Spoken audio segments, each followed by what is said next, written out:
Are you ready? 1 second. Yeah, momentino. Esatto, un momentino.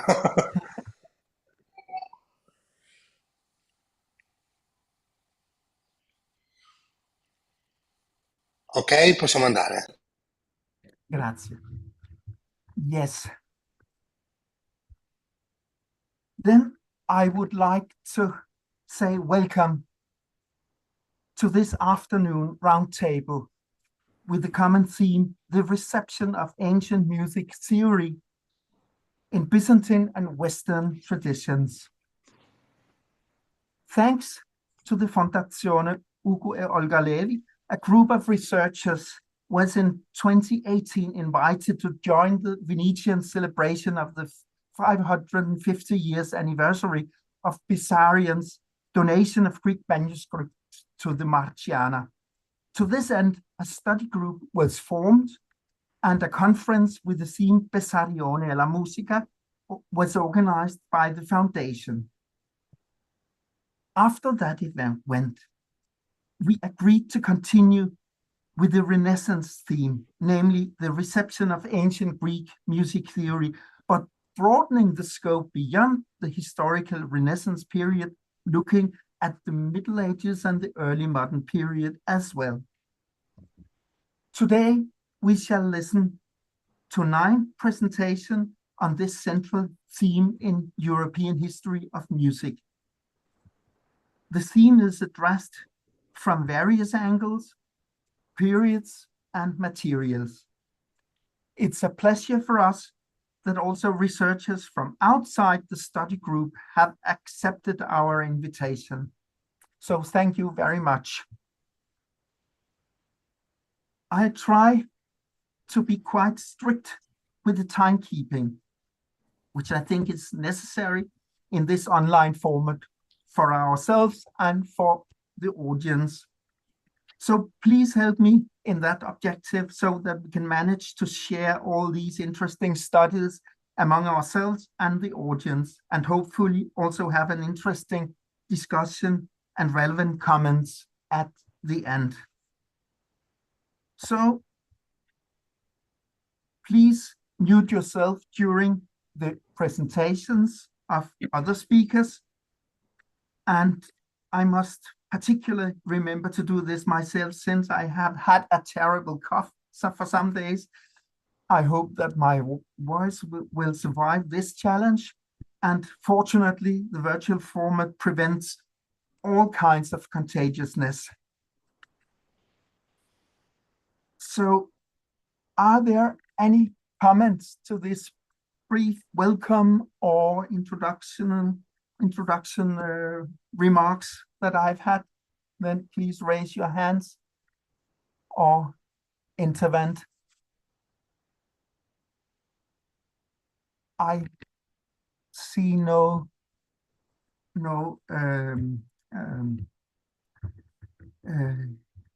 reactions immediately, but if you have any comments or input, please use the chat function. We'll try to be attentive to what's happening there.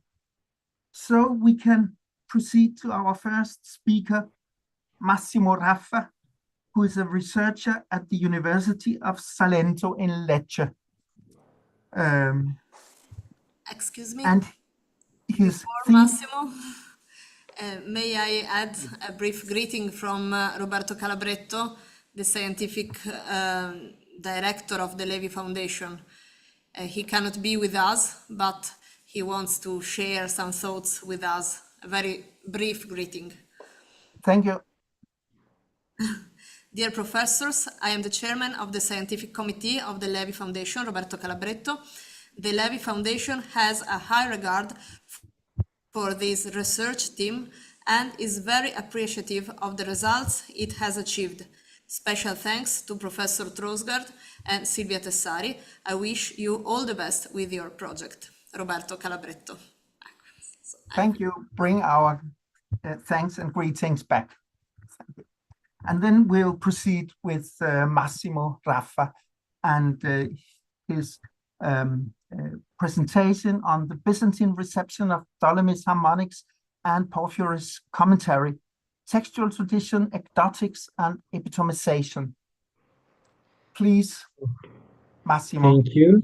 First of all, good afternoon, everybody. First of all, can you hear me?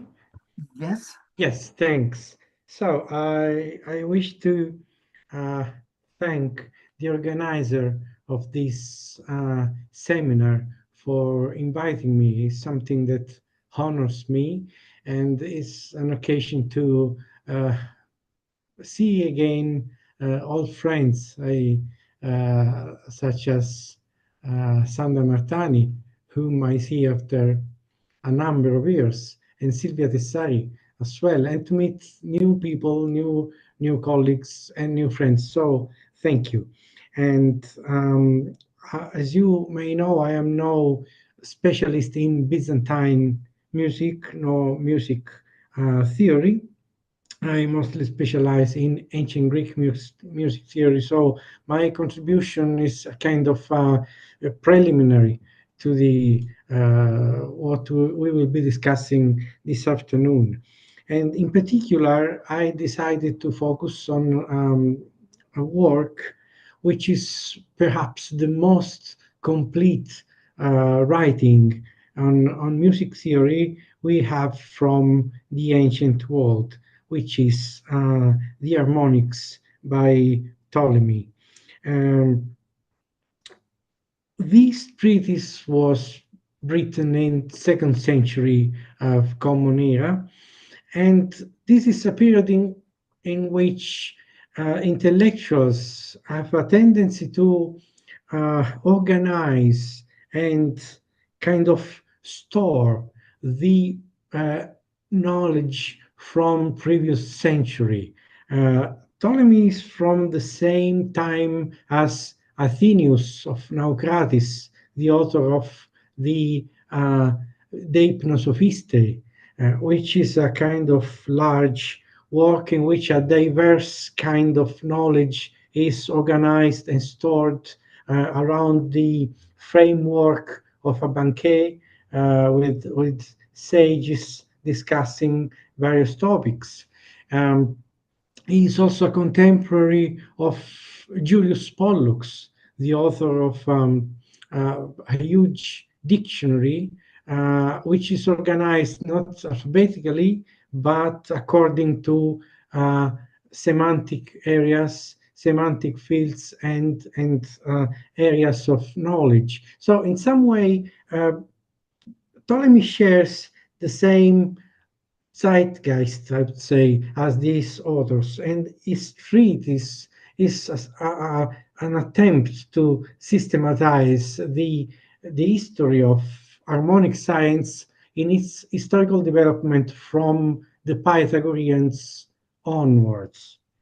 And this treatise has a very regular structure. It is made of 3 books, and each book is made of 16 chapters. The matter is dealt with in a sort of cyclical way, meaning that topics of the same kind, for instance, musical intervals, musical scales, systems, are treated in different parts of the text, each time at each return more thoroughly. Uh, Book 3, the last book in particular, mostly deals with the links between harmonics and other fields of knowledge. First, the relationship of harmonics to the human soul. For instance, the different species of the concords are compared to the parts of the soul according to Plato subdivision and Aristotle's subdivision. Uh, the harmonic genera are compared to the different kinds of virtue in human soul. Musical modulations are compared to the variation in the condition of the soul in the different circumstances of human life, and so on. Then come the analogies between some parts of music theory and the universe. For instance, musical consonants compared to the relative positions of the zodiac signs on the circle of the ecliptic, and so on. These, uh, of course, this speaks volume about the attempt on the part of Ptolemy to link the knowledge of music to other branches, to other areas of science and human knowledge. Uh, because in this period, um, there is this tendency to conceive of culture as something which is united in its structure. So instead of pursuing specialized knowledge, this specialization has to be inserted into something larger. And the links between music theory and psychology, and music theory and astronomy, and the knowledge of the universe uh, must have seemed a good means for this integration between different kind of knowledge to Ptolemy. Of course, in the case of the analogy between the musical scale, which is the two-octave great perfect system formalized by Aristoxenus, and since Aristoxenus onward, which is the standard diastematic space of music theory, this analogy between this musical scale, the system, and the zodiac is made possible because Ptolemy introduces uh, a new conception of the two-octave system. Instead of just considering the pitch of the notes, he considers their function, so the dynamis in the scale, which leads him to distinguish two namings for the notes in a scale. The positional naming, which has to do with the position of a certain note in the context of the scale, and this is the old-fashioned system of naming notes, which is the thetic uh, naming, and the new one, the one he introduces, the functional naming of notes, dynamic because if it comes from dynamis, which is has nothing to do with the absolute pitch of the note, but is linked to the function that that given note has in the context of the scale, regardless of pitch. If this is the case, this means then the highest note of the scale, the hypaton, and the lowest note, the proslambanomenos, are in fact the same thing because they have the same function. So this paves the way, as it were, for conceiving of the musical system not in a linear shape, but in a circular shape. The musical scale in this way becomes a circle in which the proslambanomenos and the hypaton are, geometrically speaking, a double point, the point in which the circumference at the same time starts and ends. And only with this logical premise does it become possible to conceive of the system not as a straight line, but as a circle. And this makes possible comparing the musical scale to the zodiac, because, of course, in the zodiac, signs are placed on the circle of the ecliptic. So, as you can see, the importance of uh, Ptolemy's harmonics is more than just musical. It has to do with more, with a broader context than music theory. But even as far as music theory itself is concerned, Ptolemy's agenda was quite an ambitious one, because what what he tries to do is to credit himself as putting an end uh, for good, once and for all, to the centuries long quarrel between the advocates of reason as the sole criterion of truth in harmonics, the Pythagoreans, and to some extent the Platonists as well, and the advocates of perception, which means Aristoxenus basically, and his later followers. In this framework, Ptolemy proposes a kind of compromise uh, whereby perception is never wrong. Rather, it becomes inaccurate when dealing with the smallest intervals. When it comes to intervals which are smaller than a semitone, provided that there is such a thing as a semitone, reason perception can be tricky, can be sloppy, can be inaccurate. And this is where reason comes for help. But this help means that reason never proves perception wrong, totally and utterly wrong, but it kind of guides perception to the acknowledgement of the correct proportions and the correct intervals.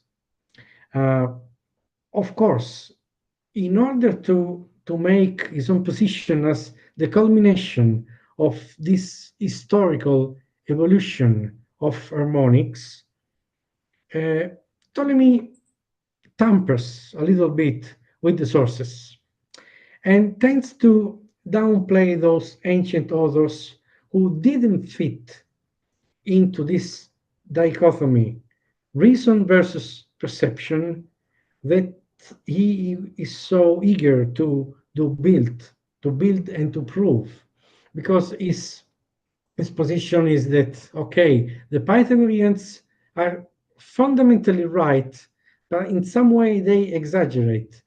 For example, when they say that the interval of 11th is not a consonant because its ratio is not in the super particular form, it's not n plus 1 divided by n, but as another kind of ratio. In that kind of argumentation, they are wrong because they exaggerate, they extremize their assumption, their rational assumption. On the other hand, the Aristotelians are wrong in when they totally disregard reason and just build a system on the perception of smallest intervals, such as quarter tones, third of tones, and semitones. But they don't have an external measurement, something external to the system of music, which can guarantee the thoroughness of their system. So he tends to put himself in the middle as the one who brings peace in this controversy. In order to do so, of course, he needs to silence or to downplay the ancient authors who were not could not fit into this kind of scheme, rigid dichotomy he was building. One of these, for example, is Theophrastus. And here is where Porphyry's commentary reveals itself as a unique and useful tool. The commentary by Porphyry was written in a century later, and it's very important because it preserves some sources which would be otherwise lost. For example, the most important examples are the De Audibilibus per Iacuston, attributed to Aristoteles, and a large fragment of Theophrastus's Perimusices, which we wouldn't have but for Porphyry's commentary. And he also quotes minor authors who would be lost for us, for example, Panetius the Younger, Didymus the Younger, Adrastus, and perhaps the only female musical theorist in antiquity, who is Ptolemais from Cyrene. Uh, and Porphyry's interest in Ptolemy is mainly philosophical. You have to consider that in philosophical in the when he comments on Ptolemy's chapters, which deal with philosophy and with definitions of sound, intervals, and so on, he writes 17 lines per each line of Ptolemy. When he comments on technical chapters of Ptolemy, for example, when Ptolemy speaks about Tonoi, the transposition scale, he writes 1.2 lines per each line of Ptolemy, which means that he is not very much interested in theory rather than in philosophy. And anyway, just to come to the Byzantine tradition, when these works reach the Byzantine culture, they are already damaged in their manuscript tradition. There were three big lacunae in Ptolemy's text. One is in chapter 2:14. We don't have the text, but we do have the tables, the charts of the intervals. In chapter 2:15, tables are badly damaged, but the text survives. And the three last chapters of book 3, so the end of the work, of Ptolemy's work, are lost. So these damages were repaired by the Byzantine scholars, namely by Nicephorus Gregoras. So, of course, we are in 14th century. He carried out a diorthosis of an edition, critical edition of Ptolemy's treatise, and he rewrote the last chapters of the third book, namely chapters 14 and 15. He wrote them from scratch, and based on the titles of the chapters which survived. And as far as the last chapter is concerned, 3:16, he just created this chapter by moving a portion of text from chapter 3:9 to the end of the book, because it was consistent with the title of the chapter, which again survived. A disciple of Gregoras, Isaac Argyros, fixed the lacunae in the last two chapters of Book 2 by creating the tables in 2:15, where they were missing, based on the text which survived. And on the contrary, and perhaps more hazardously, rewriting the text of 2:14 on the grounds of the tables which survived. This is something a modern philologist would never do, write something from scratch. But it is less risky than it seems, because Ptolemy's style was very repetitive. So once we have a model on the first phrase and we have the numbers in the tables, it was rather a safe operation to rewrite those chapters, just having as a model the number in the tables. The relevance of this operation in the manuscript tradition of Ptolemy is so important that the modern editor of the Harmonics, Ingemar Düring, indicates an entire family of manuscripts as the G-classe, the G class, naming this class G as in Gregoras. As far as Porphyry is concerned, it seems that Byzantine scholars thought it is useful but a little bit lengthy. And this is perhaps why they epitomized this very long commentary into 98 brief chapters, which are preserved in a small group of 8 manuscripts. The epitome, in this epitome, the philosophical parts are much more heavily abridged than the mathematical ones, which might suggest that the epitomizer or epitomizers, we don't know who they were, had a strong interest in mathematics rather than in the philosophical aspects of musical perception, which instead interest very much Porphyry. It's possible then, but it's just speculation, it's just a suggestion, that this epitome too is the work of Gregoras on air and or his disciples.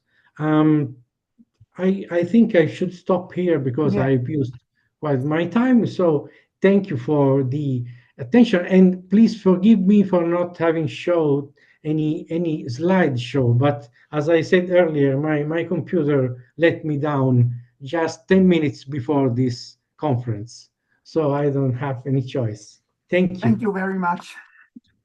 I would like to ask if there are any questions or comments for this. We have, perhaps I would like to ask you about the milieu of circulating and producing these copies and epitome. That was it? Which scholarly milieu in the 13th century and the late Byzantine period was cultivating this kind of music philosophy or theory? Well, as for the epitome, we don't have enough evidence to answer this question. The only thing that we can do is look at the ways in which the text was epitomized and infer from that what the possible reader could be. And as I recalled earlier, the epitomizer tends to skip all the lengthy philosophical discussion. I mean, Porphyry is especially interested in the way in which what we perceive with our sense organs, with our ear, how this perception is translated, as it were, in such a way that our nous, our intellect, can comprehend it. So it was a very Neoplatonical issue, Approach. a very Plotinian issue, the relationship between the nous and the sensible world. Okay, this and he elaborates, dwells a lot on this particular problem.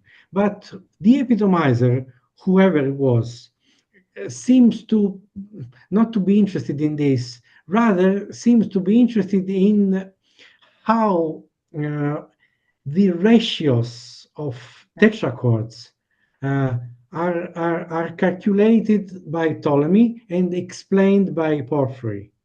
So this epitome, in my opinion, must have been written for people interested in calculations, in mathematics. So I guess it was a milieu of mathematicians who had this interest in music. That's why I suggest that it was conceived in the environment of Gregoras Argyros workshop. Yeah. Because Thank it you very seems much. to me that this fits. I'm sorry to interrupt you, but no, okay. That's... I think it was very interesting to hear your exposition of this shift in interest and the character of these epitomes and about the me. I'm sure Yes, that I there agree. might be other questions. There was a comment by Charles I Atkinson. agree with the message in chat. Of course, most of the diagrams come from that branch of the manuscript tradition, which is invaluable. Yes, yes, perfectly Thank agree. you very much. Thank you very much.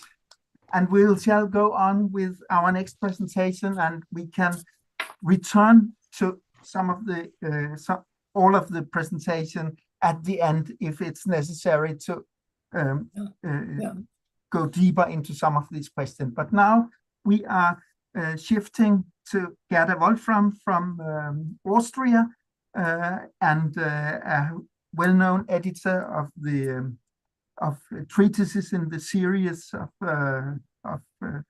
Monumenta Mutis Byzantine, the Corpus Scriptorum de Re Musica, and she will speak today on Byzantine music and ancient musical writings with some physical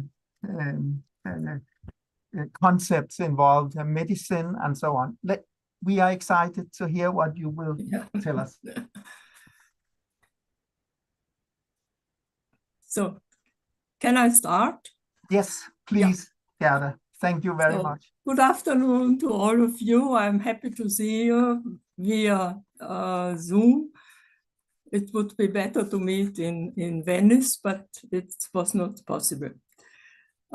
Byzantine music and ancient musical writings.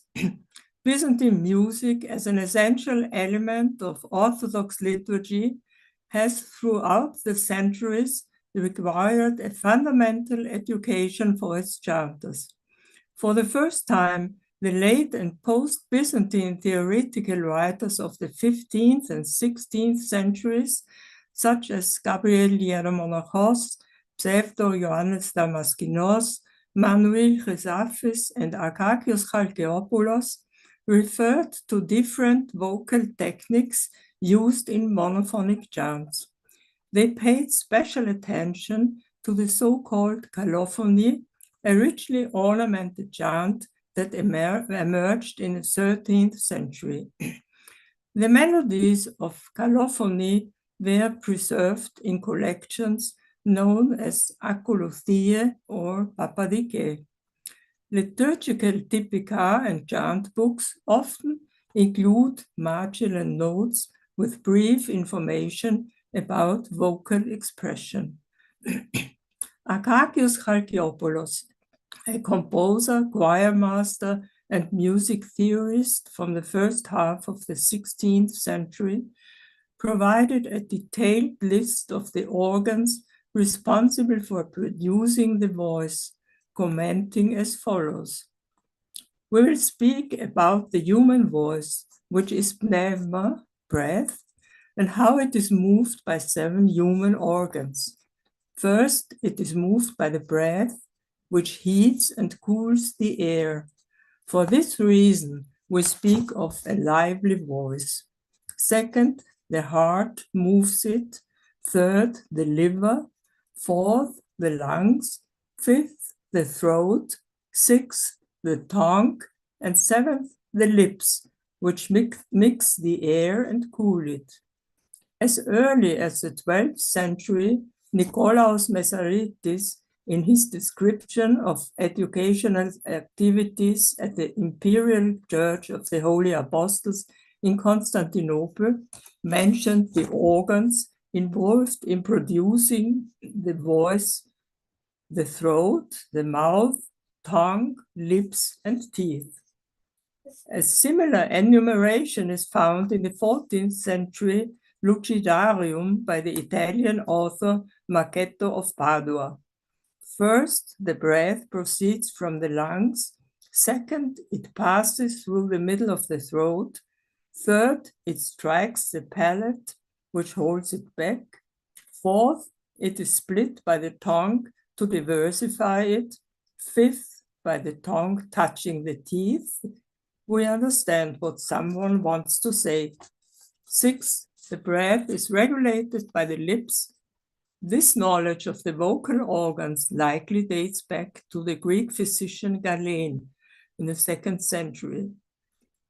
The mention of the heart and liver by Akakios reflects the ancient belief in these organs as the seats of life, with Galen describing them as reservoirs of the pneuma of life. For him, however, the soul, the psyche, was seated in the brain.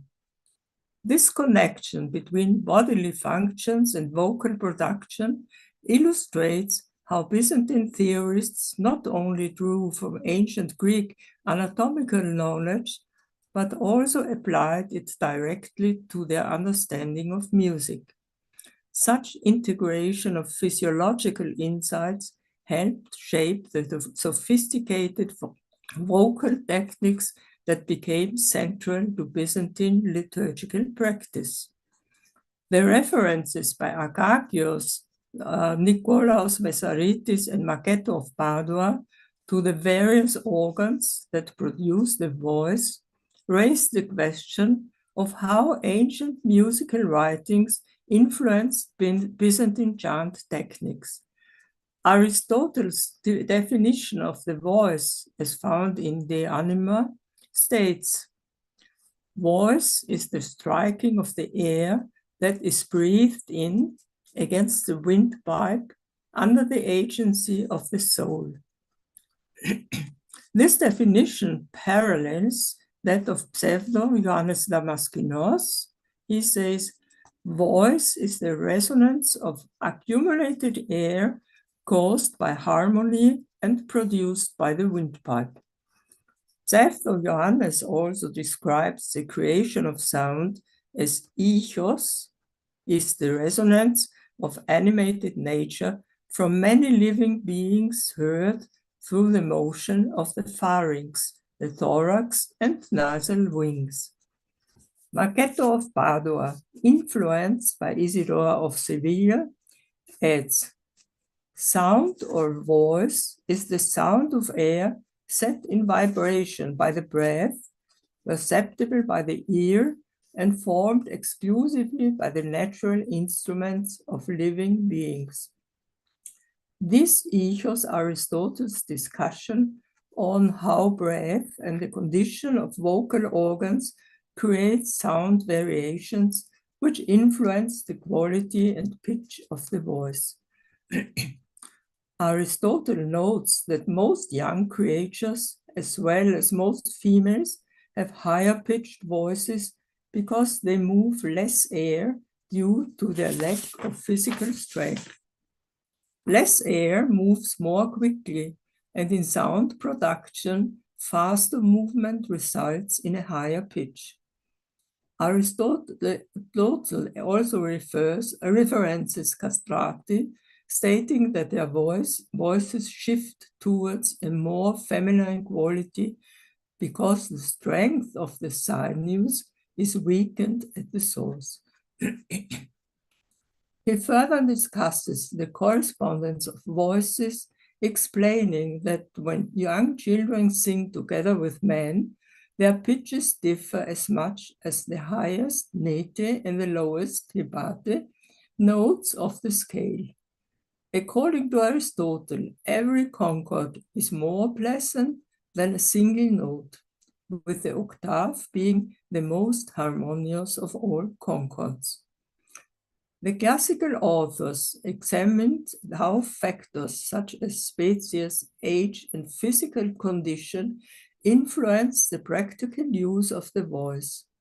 These observations likely played an important role in the vocal education of Byzantine times, although it is unclear how this knowledge was passed down until the late and post-Byzantine periods.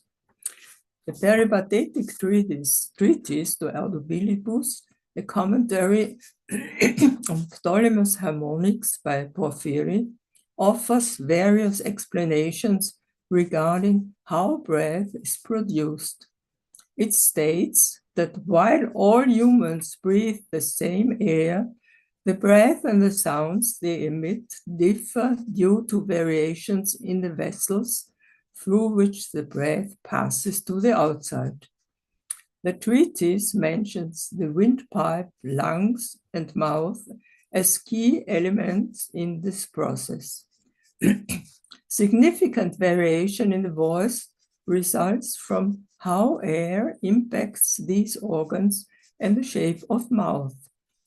The text discusses various types of voices, describing them as bright, thick, shrill, or broken, depending on the conditions. Chanting in octaves was a key aspect of Byzantine music for centuries. Singing together in choirs of adults and children was always part of the tradition.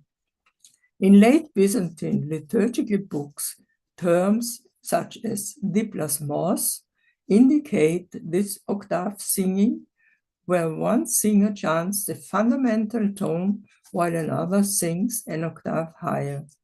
It could also mean singing in unison at the fundamental tone and the fifth.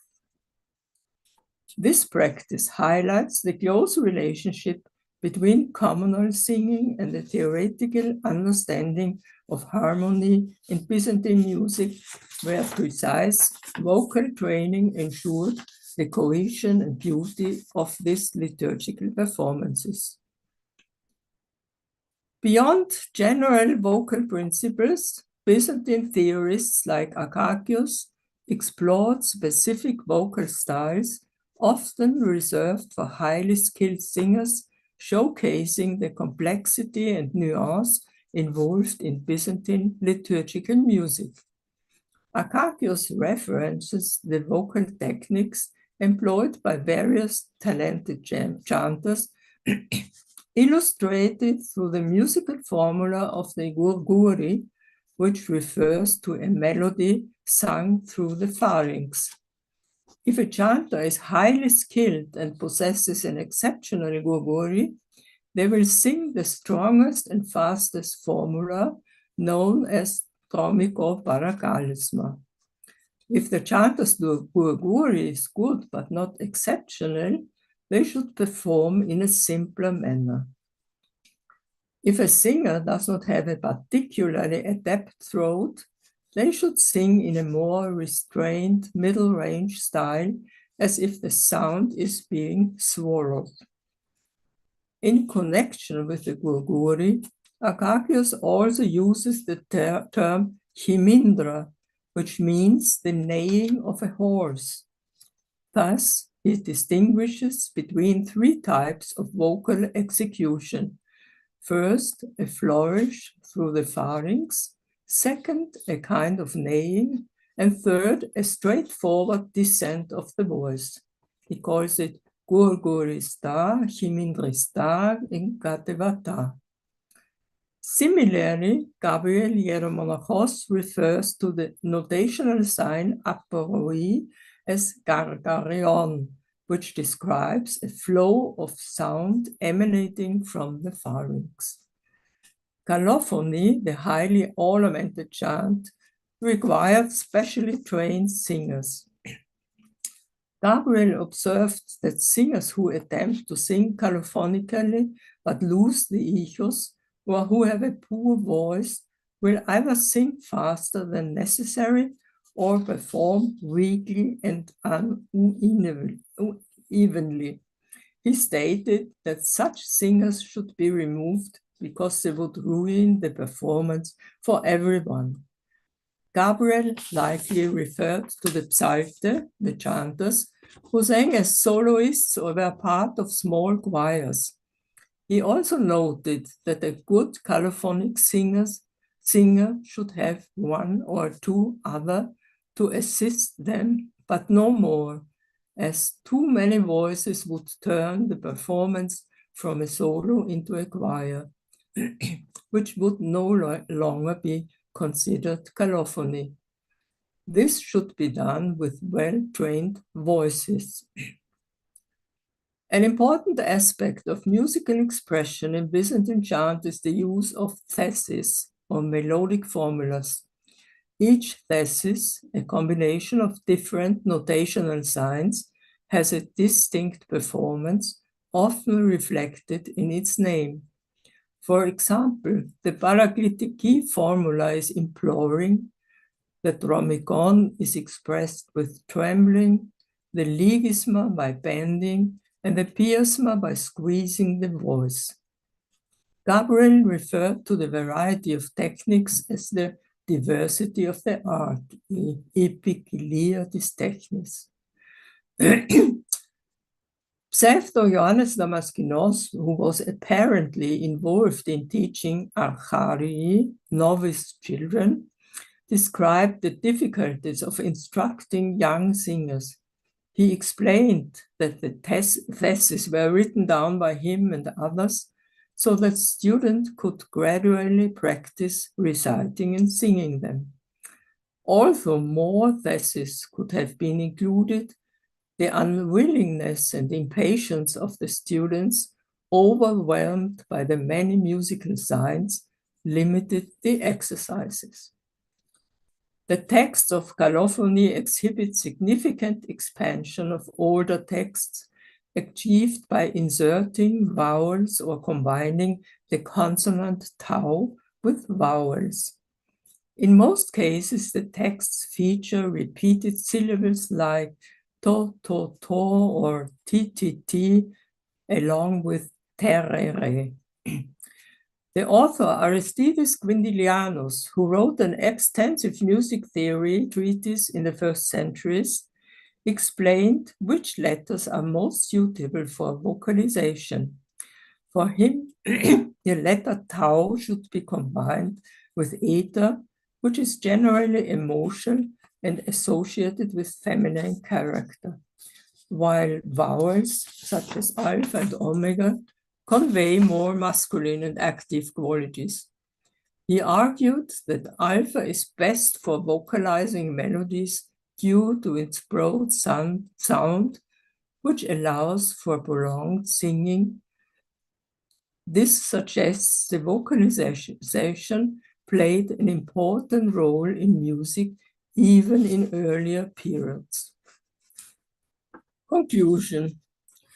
Although it cannot be conclusively proven that Byzantine composers, theorists, and chanters directly read ancient texts, it is highly likely that key elements were transmitted through the centuries to the Byzantine era. The integration of rhetorical and grammatical concepts alongside knowledge of the vocal organs reflects a tradition rooted in ancient Greek music theory. Late Byzantine theorists, including Gabriel Hieromonachos and Pseudo Johannes Damaskinos, likely retained an understanding of ancient musical ideas, even though Byzantine music developed along its own unique path. The task of training chanters in late Byzantine times was challenging, as described by Gabriel Hieromonachos, who expressed frustration with soloists who lacked the skill to maintain the correct echos during performances.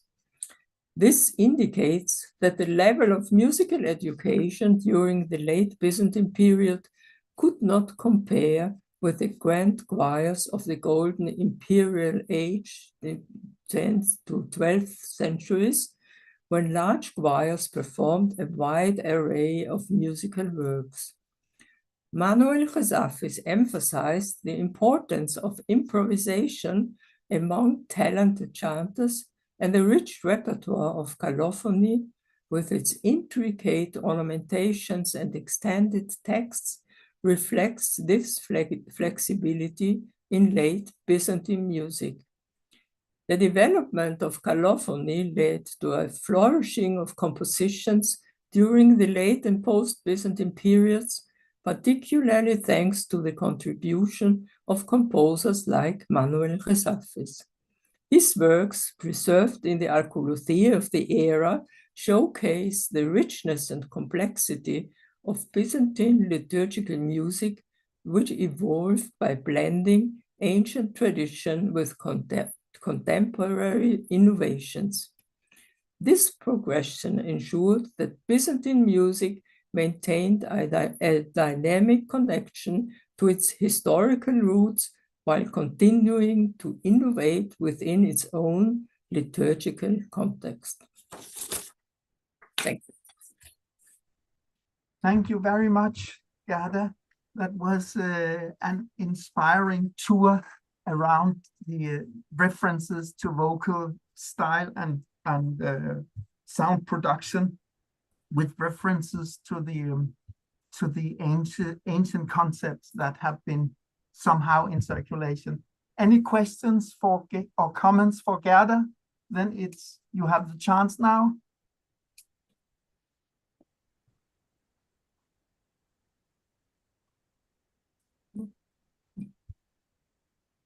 If I may, yes. Yeah, please. Thank you so much for this very, very fascinating insights. I don't know a lot of information about these descriptions of the application of vocal technique, and so I wonder, can we somehow know or deduct how they dealt with topics like dynamics and the volume of chanting? What kind of volumes could we maybe expect they were using? How much were they maybe variant in using different dynamics? Thanks. Do you think about Byzantine music or ancient music? Byzantine music, especially. Byzantine music. Yeah, there are many examples. You can see it at the beginning. Most of the Psaltike or akoulouthia with the different signs for rhythm and tempo, and I think it was for good singers. Yeah, it was, but it doesn't in these manuscripts. There is no reference to the ancient theoretical texts. Thanks. If I may add a short comment, I think that Evangelia Spiraku has worked her way through a lot of rubrics in the calophonic manuscripts, and she has. There are so many instances where such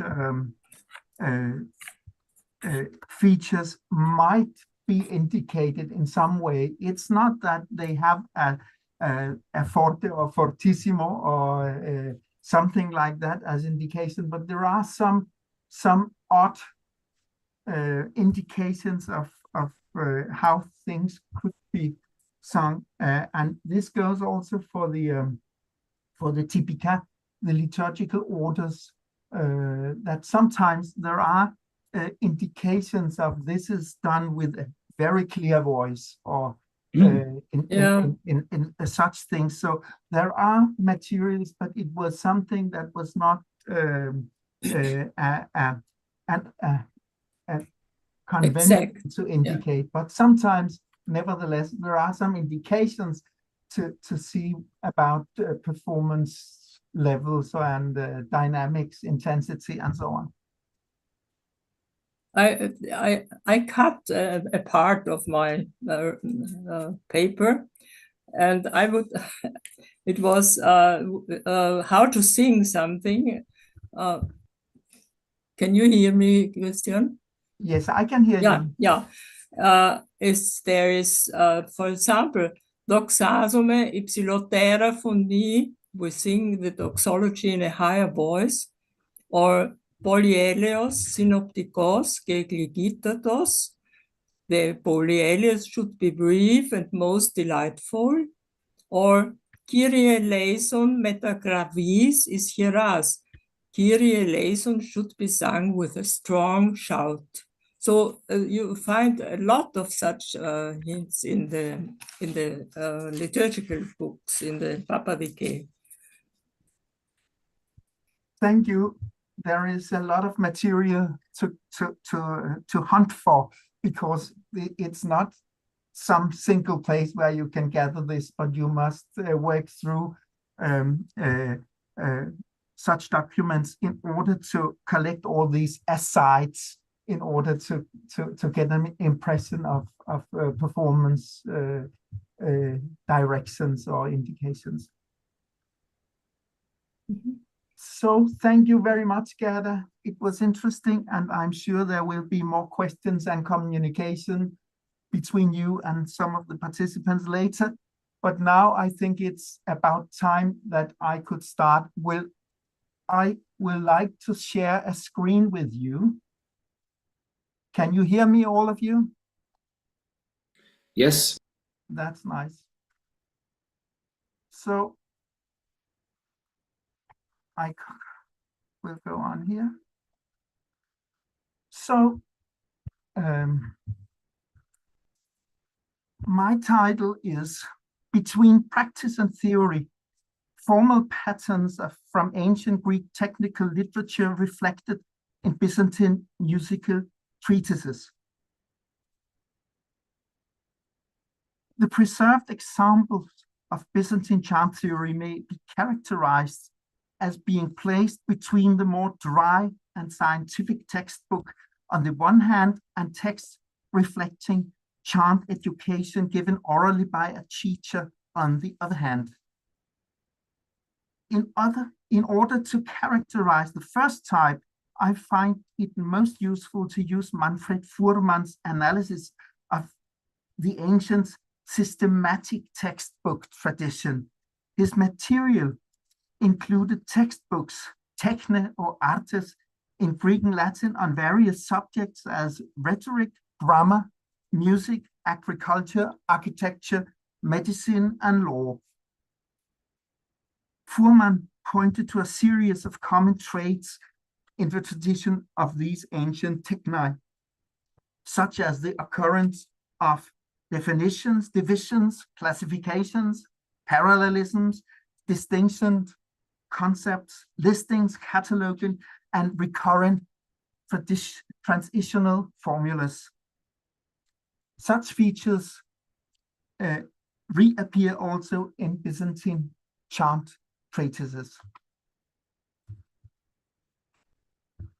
At the other end of the scale, some Byzantine chant treatises work as more personal commentaries or pedagogical explanations of the teaching received in the technical literature I just mentioned. They are often called hermeneia or akribia, hermenia or akribia.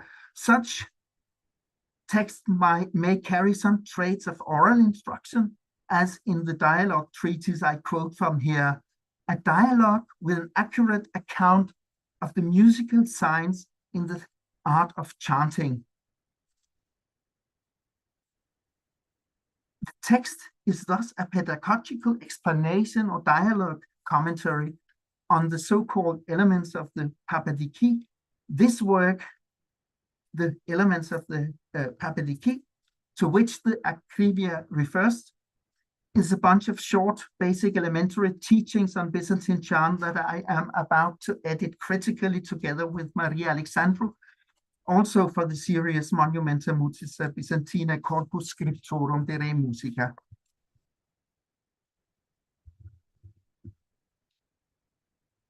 Tentatively, I try here to place a number of Byzantine chant treatises in a continuum between the dry systematic textbook to the left side and the more oriented, pedagogically oriented explanations or elaborations to the right. I see the Papadiki and the Hagiopolitis, at least partially in some of its blocks, as the most systematically organized ones, and the ones more to the middle or to the right side as commentary and explanation referring to these other treatises. A definition of the character of the signs and the actual subject of the treatise according to ancient models is seen, for example, in the treatise by Gabriel Euromonakos, most likely an emulation of a definition found in the so-called Excerpta Neapolitana in a section ascribed to Ptolemy. The Musicae Techne is the science of rhythm, melody, and theory of musical instruments. Mutatis mutandis, this definition runs like Gabriel's Psaltike Techne is the science of rhythms and melodies that exist in divine hymns. In one of the anonymous treatises named after the editor Bellarmine, the episteme and melody is repeated, but also the systematization of the subject is hinted at with its divisions and distinctions. A similar but slightly broader definition of music theory, music science is found in the letter of music by Michael Psellos, that we shall hear about later today. Fuhrmann saw the ultimate model for such definitions of the science and the subject in early Greek manuals of rhetoric and grammar, for example, that of Dionysius of Thrace from the 2nd century BC. Talking about grammar, the Byzantine treatises used a lot of analogies between the Greek grammar and the system of musical writing. For example, here where Manuel Chrysafis compares a thesis, a recurrent formula of melodic signs, to the spoken word. Apart from the more banal ones, such as classification of notational signs as musical counterparts of the letters. In the elements of the Papetiki, the 5th basic element gives a classification of the interval signs. They are divided into step signs and leap signs called somata, bodies, and pneumata, spirits, respectively. Among the bodies, the ascending step signs are included. For example, the oligon, the oxia, and the pitasti. Much speculation has been done on the precise origin of this soma pneuma terminology and its meaning, but here I'll focus only on the formal pattern of classification and subdivision. As you see to the right, if your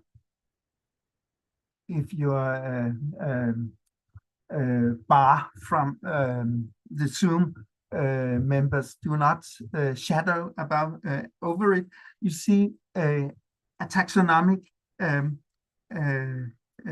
representation of this. It's carried out quite meticulous with this division into steps and leaps and subdivisions to each class, ascending, descending, respectively. Finally, an exemption from this classification of the interval signs is given. The iporoi is neither nor. Now I just minimize this bar and I go on here. This is an overview of the basic Papetiki elements.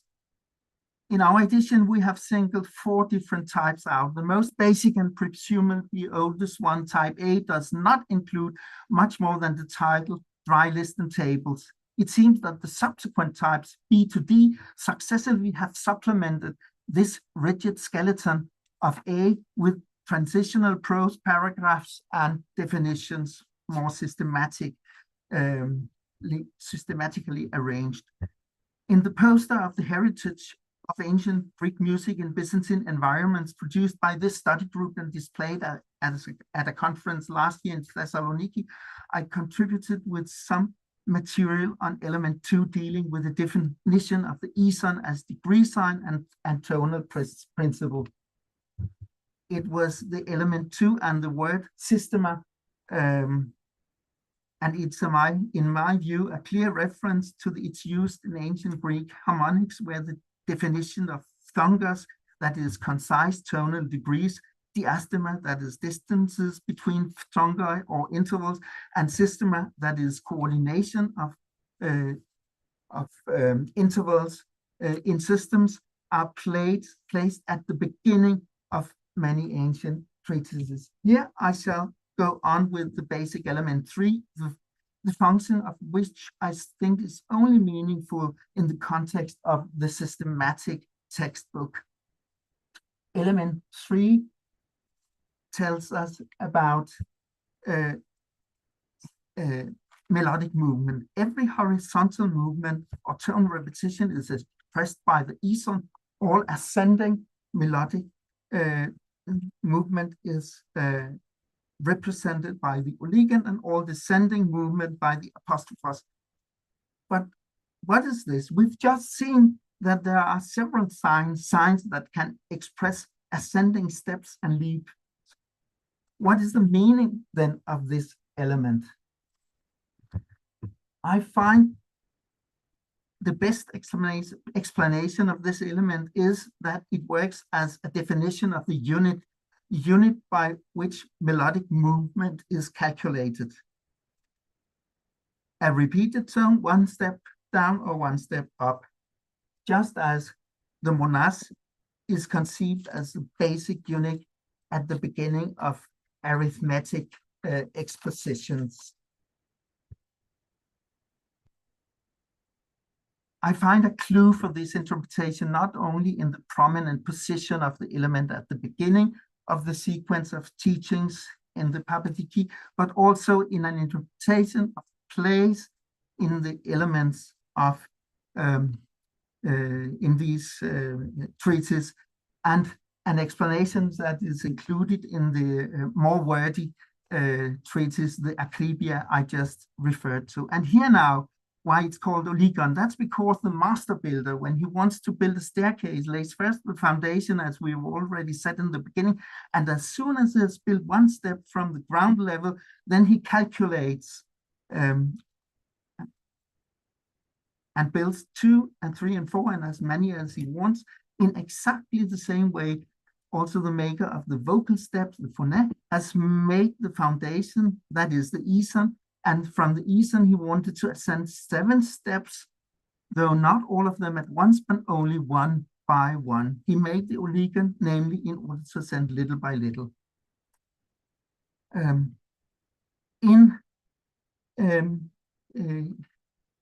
The sequence of elements in our new edition is governed by the sequence of elements as transmitted in the type D manuscripts, the more developed, perhaps, version of this bunch of teachings, the earliest of which is from the early 14th century. However, if one sticks to the sequence of elements in the type B manuscripts, as Jürgen Rostedt did in his preparational work on editing this text, and with a numbering that we have used in some earlier publications and reports on our editorial project, we see that some teachings of the interval signs, namely the old number 18 and 19, are placed after material of the modal features. Now, if we go to the type D, the sequence has been shifted as to express a more consistent systematization of the materials in favor of placing melody first and modal features later. Only element 11, the spoilers, the modulation signs, or the phthore, remain in their traditional place, where they feature as an appendix to the group and phrasing signs. In the type D sequence, this element 11 is the only relic of the earlier and different organization of the material. In addition to the forms and usages of diagram in Byzantine chant treatises clearly relate to the quadrivium literature circulating in about the same period. Both of these diagrams illustrate tetrachords, although with various purposes. in the Harmonica by Ptolemy and the Agiopolitis treatise. There could be said a lot on diagram traditions and intersections between the function in manuscripts with ancient theory, and it has also been studied recently by Anne Wedigen and Jasmine Hartmann-Strauss and others. And those created for the medieval treatises on Byzantine chant. But time here does not allow for a further explanation.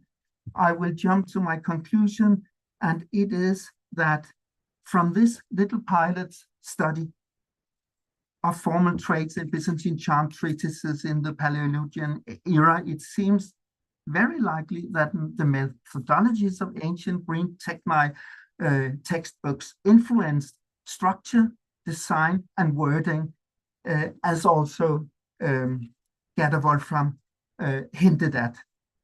At the same time, not a few surviving treatises rather represent various degrees of oral instructions or practical chant education, featuring idiosyncratic, individual, or even eccentric elements.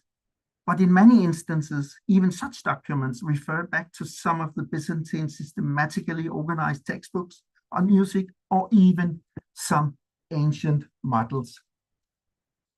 Thank you very much. And what time is it now? I could not keep time with this, but I think that it's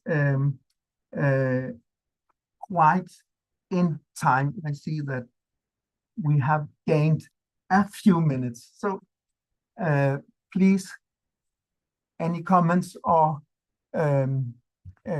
questions for this? Giuseppe. Thanks a lot, Christian. It was very interesting. I have a question about the expression of oral instructions. So what do we would expect to find if there would be some, since you said in your very last slide, you showed that it seems that there are no oral instructions in this material you have investigated. But in case we could find some of these oral instructions, which kind of instructions could we expect to find? Yes, it's a tricky question that we have when we deal with systematic textbooks. We know that a lot of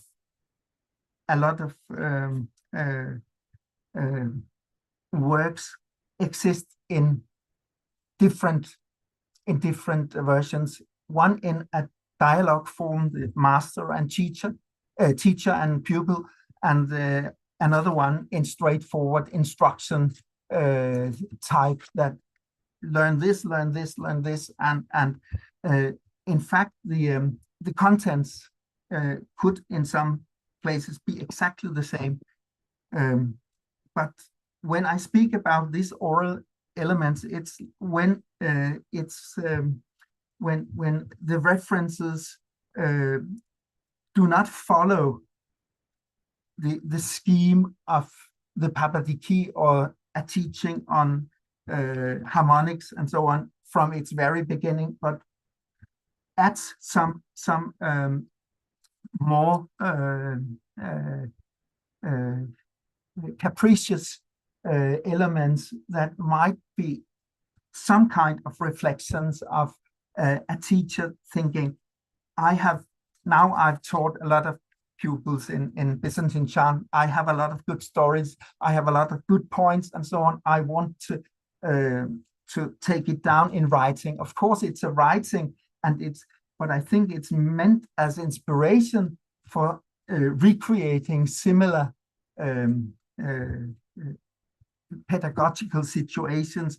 What should a teacher ask, and what kind of answers should come out of this? So it's a way of seeing some of the dry textbooks as a kind of basic material, and some of the other treatises as more capricious or thematic approaches to the, like Gabriel Romanekos, who has the approach of looking first of all at the etymology of the new names, and we have Manuel Crisafes, who is very much interested in theses, formulas, and modulation signs, and it triggers a lot of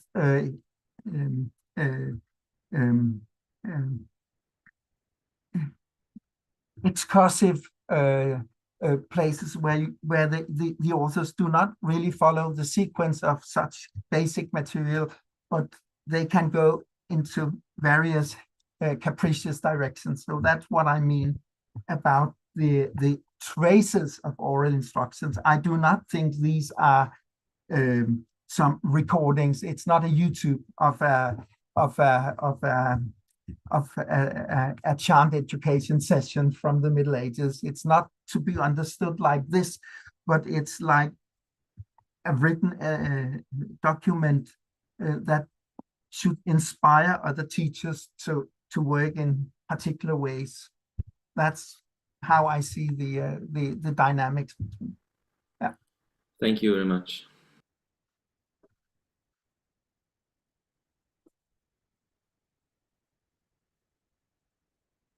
Other questions? Yeah. Charles, please unmute yourself.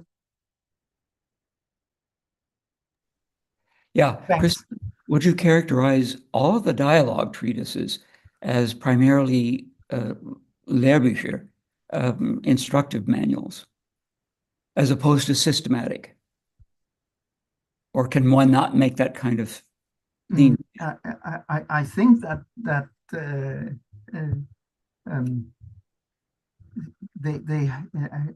could you repeat the question once more?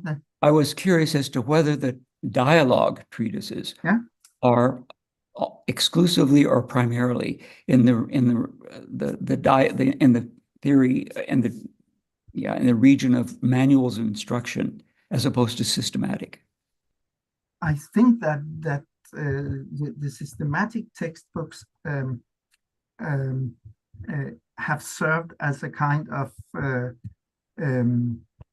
scripture, to use an allegory, and that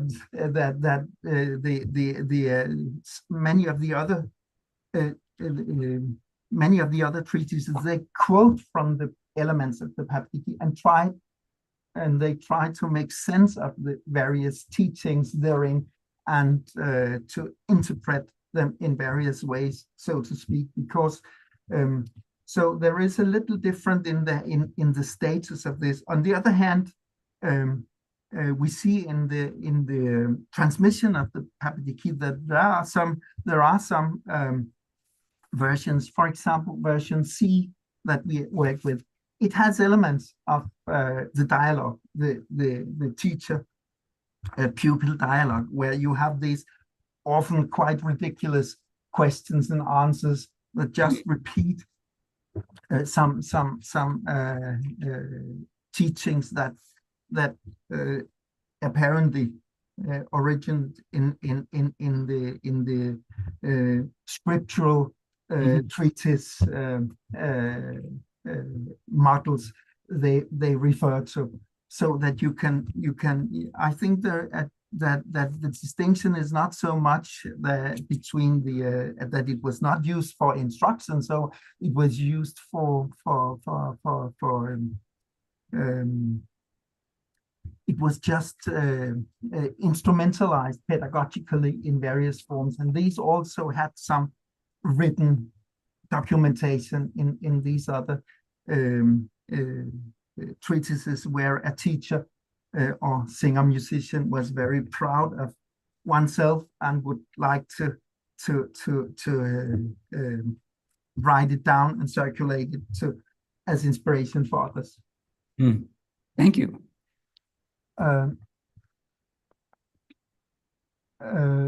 So there are some questions here. I'm not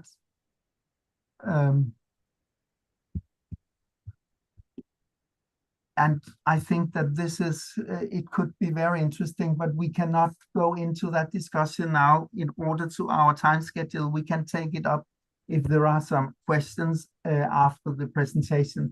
So I would like to invite Sandra Matani from the University of Pavia and the Conservatory of Mantua, where she is music librarian, and to present her contribution on the Iki in poetry, the modal epigrams in the Homologia. So, Thank you, Christian. thank you. I can hear you. Yes.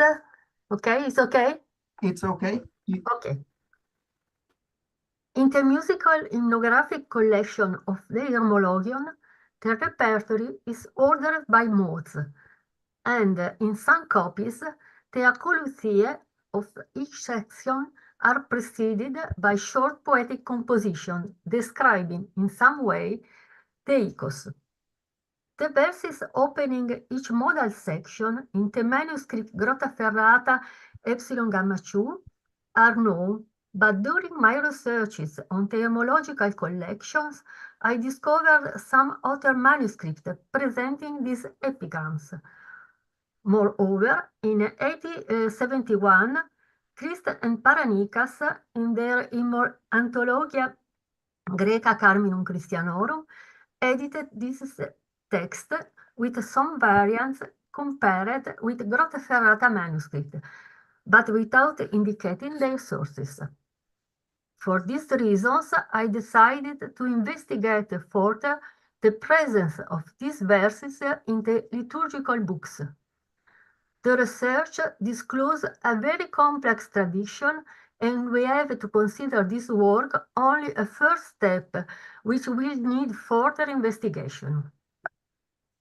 My analysis takes into account 34 manuscript Homologia from 10th to 18th century and 8 printed Homologia, 7 published in Venice between 1732 and 1881, and 1 published in Athens in 1906. Among these sources, only 4 manuscripts transmit these epigrams. They are, in approximately chronological order, the manuscript Patmos Monithu Agiu Ioannu tu Theologu 54, middle of the 12th century, Athos Monime Gistes Lavras Delta 35, 3rd century, probably half of the century, Grottaferrata, Biblioteca Statale del Monumento Nazionale Epsilon Gamma 2, dated 1281, and Tirana, Central State Archive, Berata 23, dated 1292. Unfortunately, I will be able to consult this manuscript only next November. Blames a very complicated system of the Albanian Digital Library. For this reason, I had to base my observation on Mary Cumbe's dissertation, which, however, does not report the complete text of epigrams. At this stage of knowledge, I can therefore assume that the presence of epigrams in the Homologion collection doesn't go beyond the end of the 13th century, perhaps due to the progressive modification of the collection itself. However, the Homologion is not the only collection where we can find these epigrams. In fact, these texts are present also in the liturgical books of the Octoikos and Paraclitiki. In this collection, the epigrams close the modal section. Based on sample survey in the digital libraries at my disposal, I found the epigrams in the manuscript Venice Biblioteca Nazionale Marciana Grecus Appendix 1131, second half of the 13th century, as well as in many printed Octoikos. For example, that one published in Venice in 5060 by Cristoforo Zanetti, and many others printed in Venice during the 19th century by different printers. In 1812 and 1830 by Nicolaus Glickis, in 1837 by Francesco Andreola, in 1839 by the Greek typographist Tufinikos, and in 1883 by Greek typographist of Phoenix. In particular, it is worth noting that the Octoikos published in 1810 in the Greek typographist Mahmoud Pasakani. This edition, in fact, presents two different series of epigrams dedicated to modes. The second one is entitled with the name of an ancient Greek harmonie, that is Eteristiki, Iston Protonikon Tondorion, followed in order by Lydion, Phrygion, and Mixolydion, and so on, for the other plagal modes. As can be observed, the order of presentation is the one handed down by medieval treatises, with the Lydian mode preceding the Phrygian, as in theoretical treatise of the Papadiki of Gabriel Hieromonachos and Pseudo-Damaskinos. These texts are present also in the liturgical book of the Paraclitiki. Based on sample survey, the epigrams are published in two different Venetian editions in 1837 and 1871, in a Roman edition in 1885, and in Athens edition in 1913. A very particular source is the manuscript Paris Supplementum Grecus 690, and many thanks to Silvia that brings this source to my attention. This manuscript is a literary anthology from 11th century and transmitted these epigrams by the name of Theodoro, Bishop of Sidicus. But these texts are interlaced with distichs, even this dedicated to each mode, of Leon, Metropolitan Bishop of Sardis, and Parthenius. It is not easy to present the text tradition of these poetical works.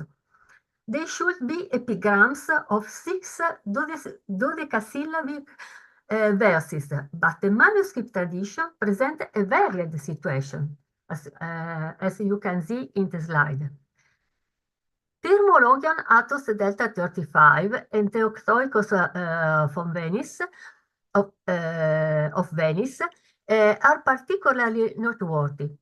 They treat this epigram as distic, used either singly or presented as alternatives, not necessarily in the same order as the original epigram, if it is possible to establish an original version. A single distic is used in all the plagal section of the manuscript Athos Delta 35. In this case, the distic use is not always first. In the Plagios Defteros is used the second one, and in the Varus the third. A similar situation occurs in Marcianus Grecus. Please consider the diagram, because to explain all modes is boring.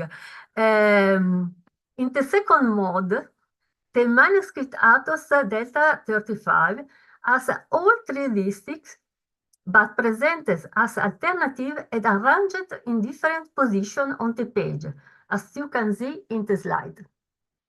This is the stikos, the first distic, and this is the second one as allos. In the icostritos, there are the 2 first distichs, also presented in reverse order in comparison to main tradition, and the second one is presented as an alternative. Only the first mode is an exception. Here, the epigram has 3 verses, but the order of the verses don't respect the original, always original version. The order of the presentation is the first, the third, and the second verse. The Grottaferrata manuscript is the only one in which the epigrams are of 6 verses, as in the literary or printed tradition. Nevertheless, the epigram of the first mode are 2 other verses at the beginning of the standard version as a heading of the whole collection. Probably with the title function, the first of this verse, Vivluto sauma syllabis tonasmato, is used in the Octoikos Sabbath 362 at the top of the first page above the decoration. No other verses are present in this manuscript. Also in the manuscript Patmos 54, the epigrams are usually of 6 verses, except the epigram of Icostritos, consisting of only 4 verses that respected the canonical order. In the tradition of the Hermologion, the text of the epigrams present often many textual variants and also sometimes partially different texts. I have not taken into account the variance due to a phenomenon of iotacism or mistake, simple mistake. In the first and fourth authentic and plagal mode, the tradition is quite stable. In this case, we can find the substitution of a word or different ending. Since I don't have enough time to describe all modes, I will limit myself to the most significant example. It is interesting to observe that in the literary anthology of manuscript of Paris, in the first verse of Icos Protos, it is used the word tropus instead of the more loud crotus documented in the old tradition of liturgical books. Instead, the tradition of the epigram describing the second mode is extremely complex. The edited liturgical books agree present basically the same text version, which coincides with one published by Christian Paranikas, but not with the manuscript one. In the manuscript Hermologia, only the first 3 verses are the same. The fourth verse concludes with different words. The Patmos manuscript inserts 2 different metaphorical images, the cup of pleasure, Adoniscus, and the sirens, Sirenes. In this distich, it is interesting to underline that the word cus, literally a conjus, a measure of capacity, in the proverbial usage, indicates the attempt to measure the immeasurable. Moreover, the image of Sirenes needs to be explored further. I believe that in this context, the text probably don't refer to the bird or fish women mythological creatures, but to the bees.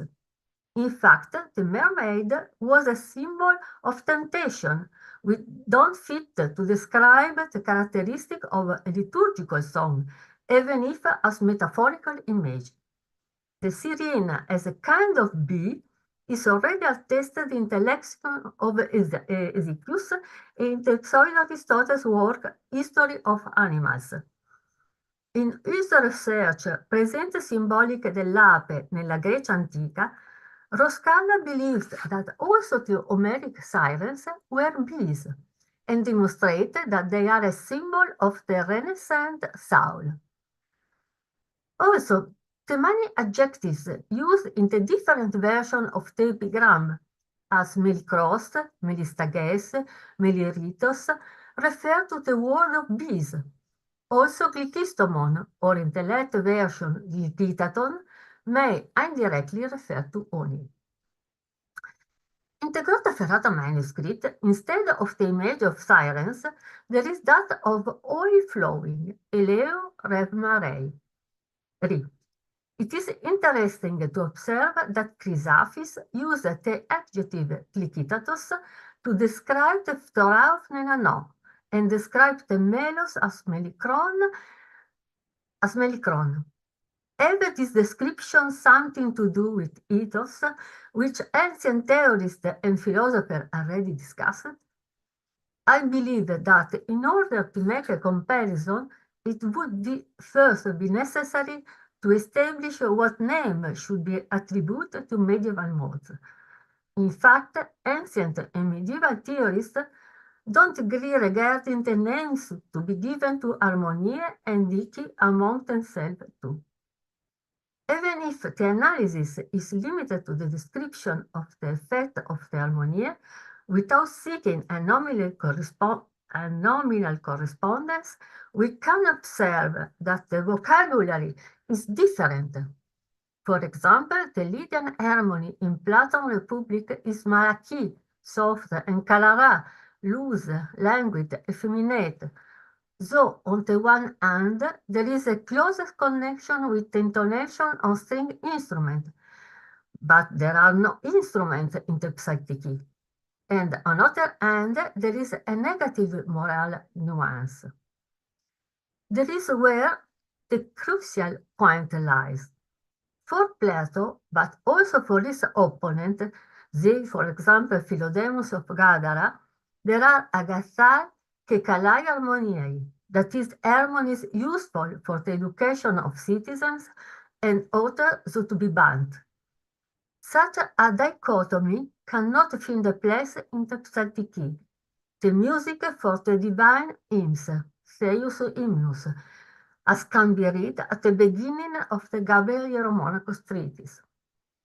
I believe that the point of contact between the ancient and the medieval theory must be sought in general idea that even medieval echo differ in character, in a way of being, and for this reason, as observed by Danis Petrovich, their use depends at least in part on the liturgical calendar. For example, the first authentic mode is the most used echoes in the Stichara for the 12 great feasts. To conclude, I believe that these texts are related, although often rather vaguely, not to ancient but to medieval music theory. To remain in the epigram just analyzed, this emphasis on sweetness or an smooth and uniform flow may be an indirect reference to chromatic elements that were supposed to be characteristics of the second mode, in particular linked to the Torah of Nenano, present also in the melodic language of the authentic mode. It is no coincidence, I believe, that in the last distich of the second plagal mode, seton melicron, ton glykin, ton tetiga, are used the same adjectives used to describe the authentic one, melicron, glykin, with the addition of another single insect, testicada, testiga. It will therefore be very interesting for me now to listen to Sylvia Peppers and discuss our analysis and our conclusion. Thank you for your attention.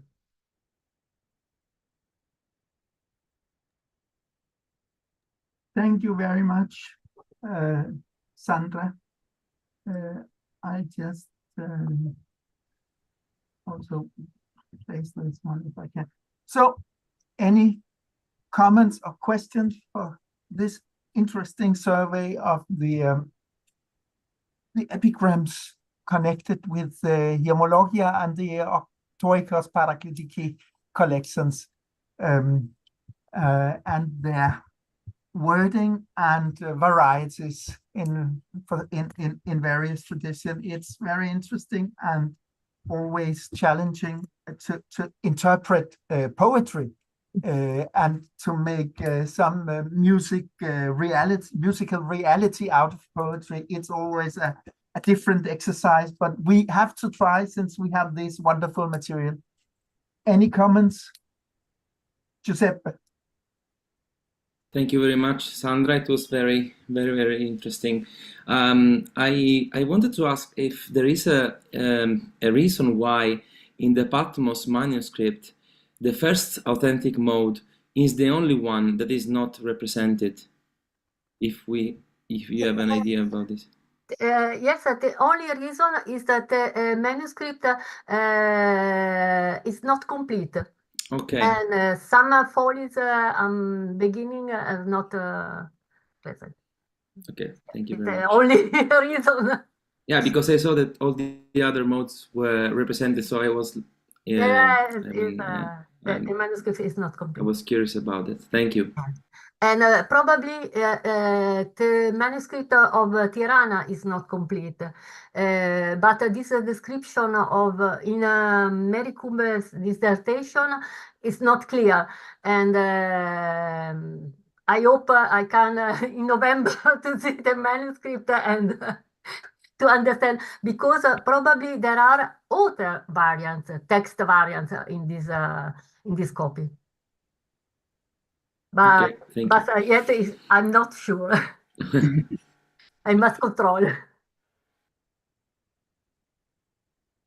So, do we have any other questions or comments for Sandra?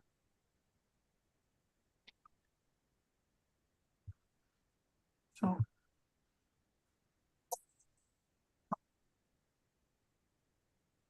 I think that in that case, we might go on for the next presentation, which is also about poetry and music theory. And we have our secretary, Silvia Desari, ready for giving us an insight into the decapentasyllabic poetry by Germanos II in the 8 modes and its connection with the ancient Greek and Byzantine modal terminology. Thank you very much. Thank you. So, 1 second. Can you see my screen? Yeah. Yes. Oh, thank you. So, we all know Germanos I in the 8th century. He is one of the most prolific hymnographers of the Greek church, but his immense production has often overshadowed that of his almost namesake and later colleague Germanos II, who was patriarch from 2022 to 2040 in Nicaea and Constantinople. Germanos II is also known as a scholar and polemicist, but there are connections still partially to be explored between his poetic activity and the musical world of the so-called Byzantine callophonia. One example is the penitential hymn Rite da Kyrion of Thalmi, Krinis Hematomenus, of which one strophe is found in the manuscript Athos Iviron 975, dating from the mid-15th century, set to music by Nikephoros Ethikos. Additionally, a series of Megalinaria by Germanos has been transmitted in musical anthologies from the 14th century with music by Ethikos himself. This paper focuses on a series of 8 catanictic hymns in decapentasyllabic verse by Germanos II, which have been partially or completely published in print editions, but for which a proper recensio codicum has not yet been prepared. As far as I have been able to investigate, the manuscripts transmitting these 8 compositions fall into 2 types. The predominant one consists of manuscripts containing poetic anthologies or homiletic texts, not intended to collect liturgical chant. Nevertheless, the 8 compositions, which have religious content, but also some musical hints, are referred to by the manuscript tradition as Pentecostaria, a specific type of hymn to be chanted on Sundays after Psalm 50. In 2 cases, as far as I have seen so far, the compositions are transmitted in musical manuscripts. The first one is a manuscript from St. Petersburg, Greek 139, to which I unfortunately could not access due to the well-known and sad contemporary political situation. But this manuscript is significant.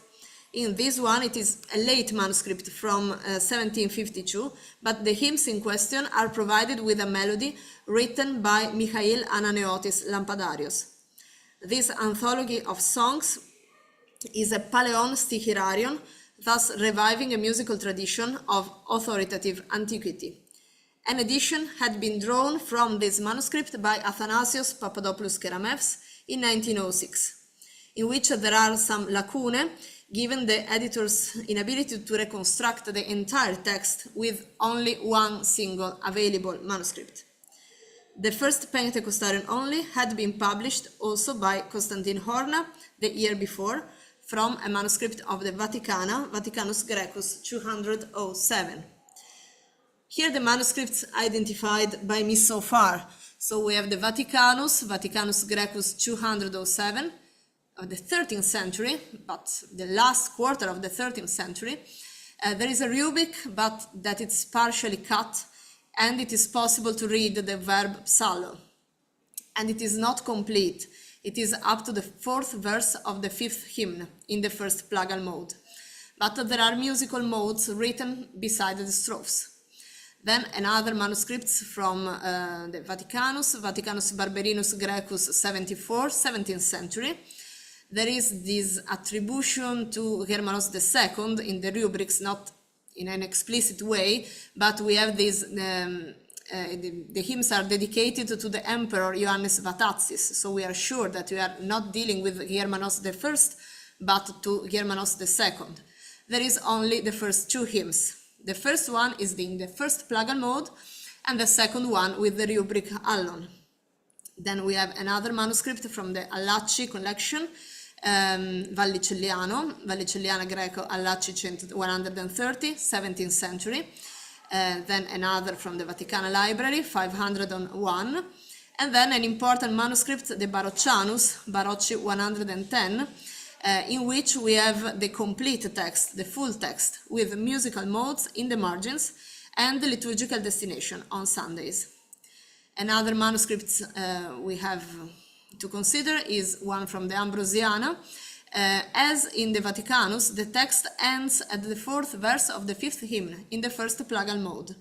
Then we have a manuscript from Mount Athos, Cutlumusiu 452, 16th century, with the rubrics Etera Stichira, Stavro Theotokia, Katichon, Pima Germanou, Patriarcho Constantinopolios. Here we have musical notation, and they are considered Stichira, Stavro Theotokia, so concerning the Theotokos, the Mother of God, beside the cross. And finally, we have this manuscript from St. Petersburg with musical notation, in which we have this attribution to Michael Ananeotis. We don't have time here to discuss purely philological and literary issues, but to give you an idea of the style of these compositions, I propose a translation of the second one, the second Pentecostarion. The other ones are similar in content and in style. Here the second Pentecostarion. You appeared as the second Adam, you who were before the first. In an immutable manner, you lived a second communion with us to heal the original suffering of the first Adam. The treacherous opposing snake, wrapping me in deception with its coils and find me unstable on the feet of faith, lifted me into the air with the false illusion of divinization, only to suddenly cast me into the depths of Hades. You who are the King of the heavens, bent down them and grasped the fallen one, precipitating him who had precipitated me, and fighting with the nails on your feet on the hood of the cross, and bending in death your life-giving head. Truly wise is the way of your struggle, since you avenged the fall with the fall, and with death, death. I proclaim your crucifixion, your burial, and your resurrection. Here is a small critical edition based on the sources consulted so far, which has able to correct some little things. For example, what was reported by Papadopoulos Keramevs in the 5th line, because his manuscript from St. Petersburg wrote aster ek ton neuron me, which does not make sense, instead of the correct reading astericton evron me from the Baruchianus, the Ambrosianus, the Vaticanus, and the other manuscripts. So I am unstable on the feet of the faith. And so the snake precipitated me into the Hades. And now the musical aspect of these poems, these 8 poems. The musicological aspects are hidden in the text and not easily to understand. The religious theme is overwhelmingly predominant, but these musical elements are at the beginning of each Pentecostarian. The hypothesis that they constituted also a musical method and they should therefore be used for learning the art of music is not derived from the manuscripts. We have the title Methodos ton octoichon, but in the edition of Papadopoulos Keramevs, and it is not derived from his source. It must be said that the identification of only 2 or 3 musical manuscripts lead me to believe that they should be more. I checked whether they could be copied in the well-known anthology from the 14th and 15th centuries, available for online consultation, but so far without a positive outcome. What caught my attention is the beginning, the incipit of each Pentecostarian. The first 4 in the first authentic modes contain only a number, a numeral in the text. As we saw above, the second one begins with the mention of Jesus as second Adam. Here the first, you can see ton proton soter and vrotis, so the first among the mortals, was the second Adam, then Cain was the third among the mortals, and then this mention of the 4th man in the furnace. For each text, so we have the so-called common name of each Byzantine mode, the simple number. But the situation is more complicated concerning the plagal, where there are no longer any numerals, but semantic fields or expressions that I believe should be read with a musicological meaning. I specify that until in 2 manuscripts, the Vaticanus 207 and the Ambrosianus, the plagals are not indicated, are not copied, the unity of lexicon content and metrical form leads me to believe that they constitute a single unit. Here the incipit of our plagal mode.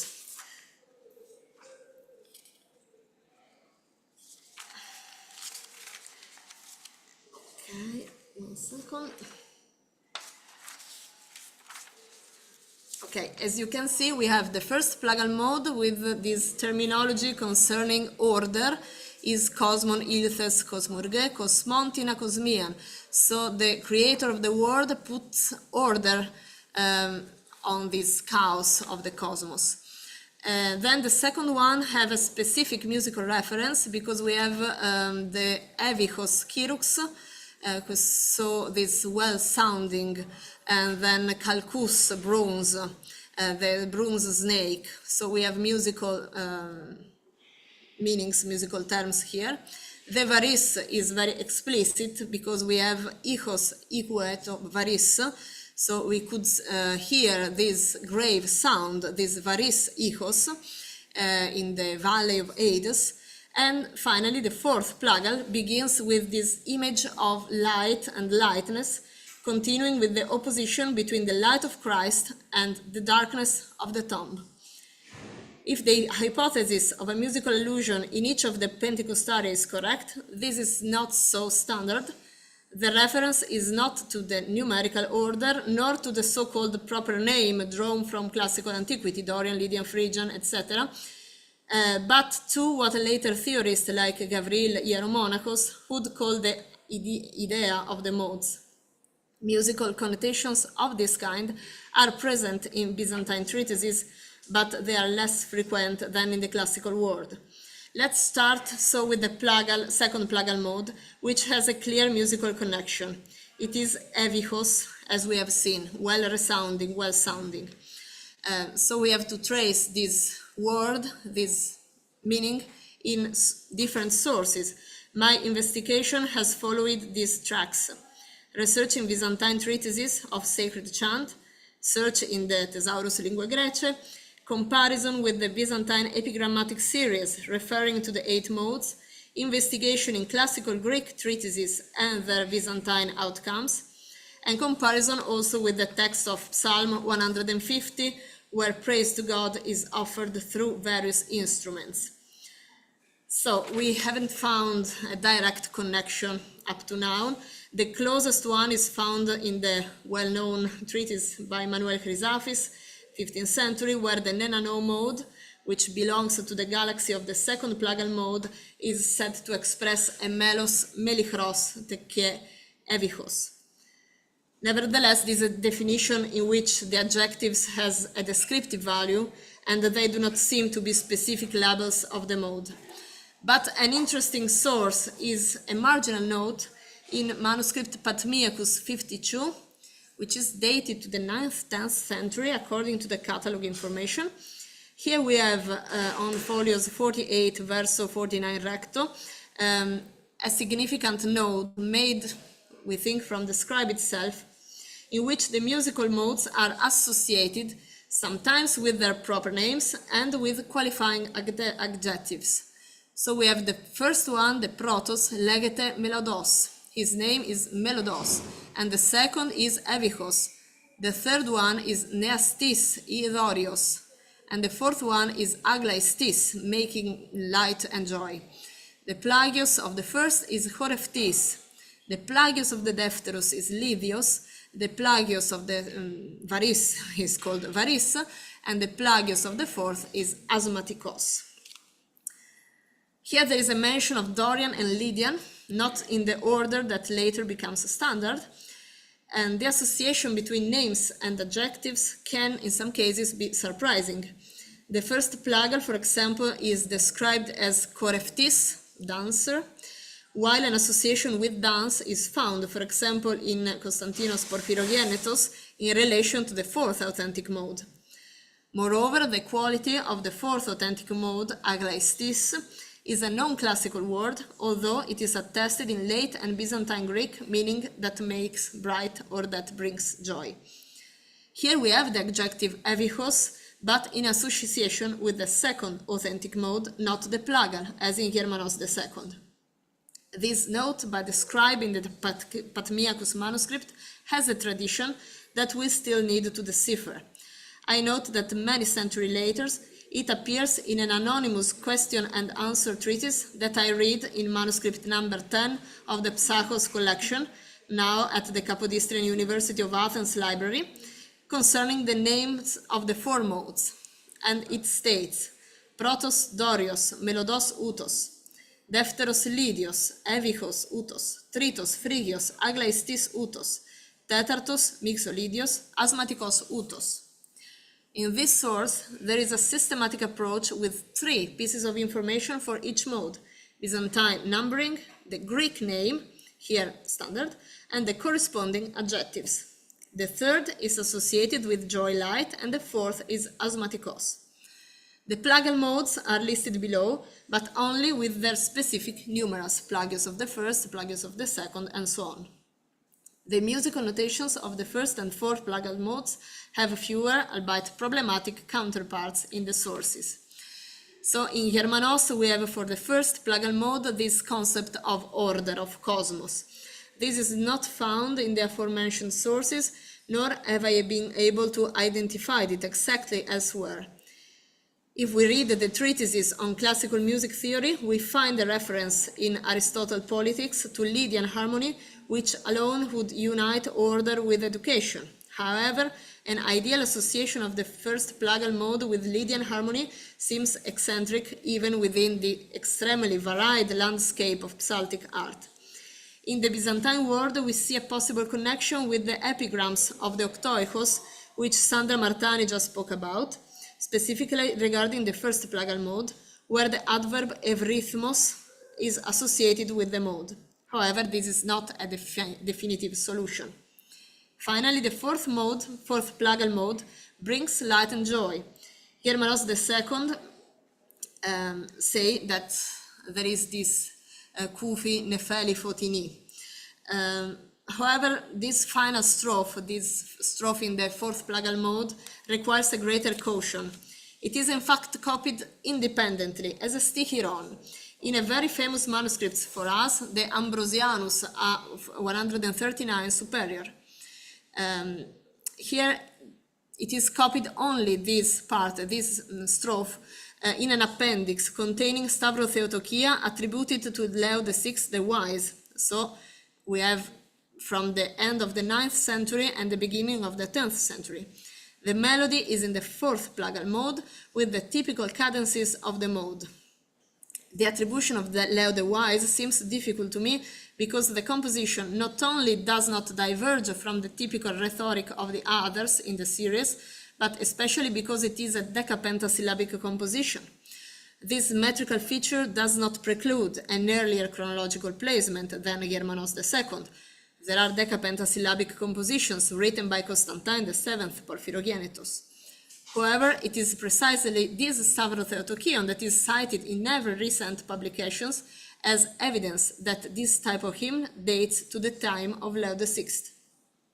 At the current state of research, my hypothesis is that the concluding Marian Pentecostarian had a certain autonomous fortune and therefore appeared in musical manuscripts detached from its original context.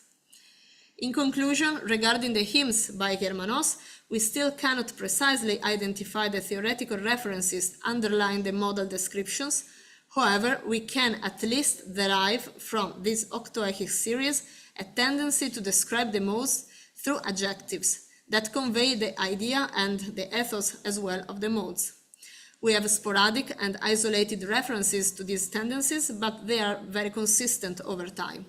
In this late comparison, I propose a summary table in which I report the information derived from the Pentecostaria by Germanos, that derived from the Patmiacus, that from manuscript Psachos 10, and that found in the epigrams of the modes. I cited here that taken from manuscript Parisinus Supplementum Graecum 690, those attributed in the same sources to Demetrius, and those assigned to Leo, Metropolitan of Sardis. And also these Stichoi Mercati, they are the Stichoi Ianvici Istus Octoicus, published by Silvio Mercati in 1970, based on manuscripts Iviron 159, 15th century. So we have the first mode. In Germanos we have only the number first. It is described as Melodos in the Patmiacos and Dorios and Melodos in Psachos. The second one is Evichos in Patmiacos. It is Lydios Evichos in Psachos. And we have these adjectives and words connected with one, sweetness, and the mermaids, okay, in the epigrams of the Octoicos. And again, sweetness, honey, Leo of Sardis, pleasure, good order in Parthenius. For the third, Eusineastis, Idorios, Patmiacos, Aglaistis in Psachos, Acomsos, Aplus, Andrikos, simple for men in the epigrams. This concept of good order, Evchosmia in Leo of Sardis, and this Halonta, oxytetic Hileon, relaxed high pitch in Parthenius, and splendid in the Mercati Stichi. The fourth one gives light and joy in Patmiacos. It is Mixolydian and asthmatic in Psachos. It is connected with dance and symbols in the epigrams of the Octoicos. We have seen before these croton and similar words. Then feast, panegyris in Leo of Sardis, grace in Parthenius, and pleasure again, melis materpnon in Mercati. And the plagals, this idea of order in Germanos, but the first plagal mode is choreftis in Patmiacos, it's only Podorian in Psachos, and has a lot of definition in the epigrams, for example, funerary, but for dance, good rhythm, And we have this connection with percussion and cymbals also in Parthenius. The second plagal one is Evichos, well sounding, is Lydian, is Hippolydian in different sources. It is something related to honey, to sweetness, to the cicada in the epigrams. Again, sweetness in Leo of Sardi, and good rhythm in Parthenius. The Varis is Hypophrygian, it is connected with battle, or also to unpleasant sound and to graveness in the other sources. And finally, the fourth plagal, light in Germanos, Asthmatikos in Patmiakos, Hypomixolydian in Psakos, beautiful melos, and some more in the epigrams, pleasure, grace in Leo of Sardis, and beauty, song in Parthenius.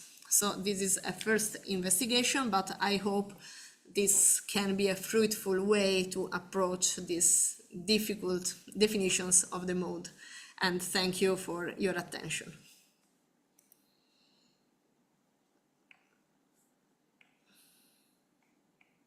Thank you very much, Sylvia. That was very interesting.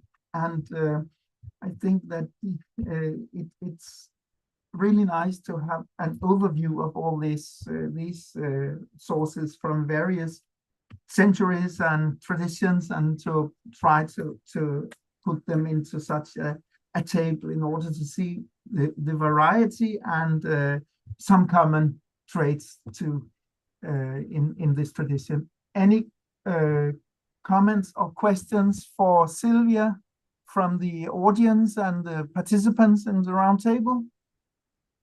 Please raise your hands then. Maria. Everybody, I'm so happy that I can see all of you. Many congratulations also for Sandra and for Sylvia for these wonderful presentations. I wonder about this point where we can see often the interchange between Phrygian, Hypophrygian, Lydian, Hypolydian. I mean, in some sources we have the second mode as the Phrygian one, and Hypophrygian, the plagal of the second, and then we have the Lydian. Did it come to your attention what seems to be the main reading of this in Byzantine sources? I found it also very interesting, Sylvia, in your last table that the Varis is called Hypophrygian, because Varis from Zo, like it is now in the received tradition, is almost like Legetos, and Legetos is Phrygian one. So it's very intricate. I don't know, but yes, I started to investigate this intricate series of names that changes a lot among the different sources.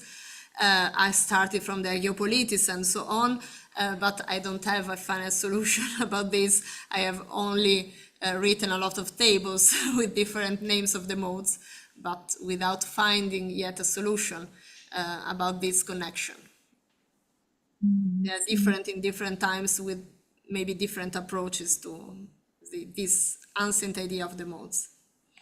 Mm-hmm. And there is a question from Giuseppe. Yeah, thank you very much, Sylvia, for this interesting paper. I have a question. I don't know if there is an answer to this question, but I was a bit curious about the fact that the definitions in the epigrams of the Orthoikos regarding the fourth authentic mode and the first plagal mode were very much connected to the dance and the koreftis, koreftikos, and the symbols. And I was a bit, I'm curious because, as far as I know, from the features point of view of this mode, I wouldn't relate the first plagal mode to the fourth authentic. Maybe the first plagal to the first authentic, or so. What do you think about this connection in the definition and using these adjectives, connecting these two modes that are, usually are not so much having something in common? I don't know if it is right to say, but Thank you for your question. I agree with your doubts about this connection between these ideas of the modes and the number of the modes. We have sources connecting the fourth authentic mode to dance, not only in liturgical chant, but also in the chant connected with the palace, with emperor in Constantinos Porphyrogennetos, for example, but not, as far as I know, about the first plagal mode. So sometimes they are surprising. Are they errors, mistakes, or maybe they can help us to discover something more about these modes, and I don't have an answer now. But I think that all the anomalies we can find are interesting to add new information about this music. Yes, thank you. Thank you very much for this. And it is time that we continue with Giuseppe Sanfratello from the University of Catania. And he will speak about ancient Greek music theory in the interpretation of the chromatic genus in the new method. Thank you. Please go on, Giuseppe. Thank you. Can you hear me and see my slide? Yes, and I mute myself now, so I'm... Okay. Good afternoon, everyone, and thanks for being here. I'm glad to be part of this panel today, as I'm going to present some first steps into a new investigation that I'm conducting on the ancient Greek music theory in the interpretation of the chromatic genus in the new method. I am indebted to my teacher, to Christian Trusgaard, with whom I had fruitful conversations for the development of this study.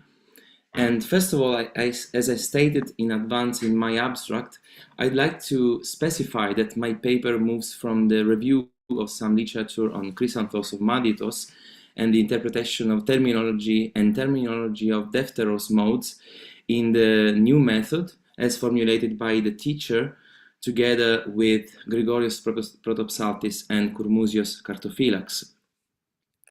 So,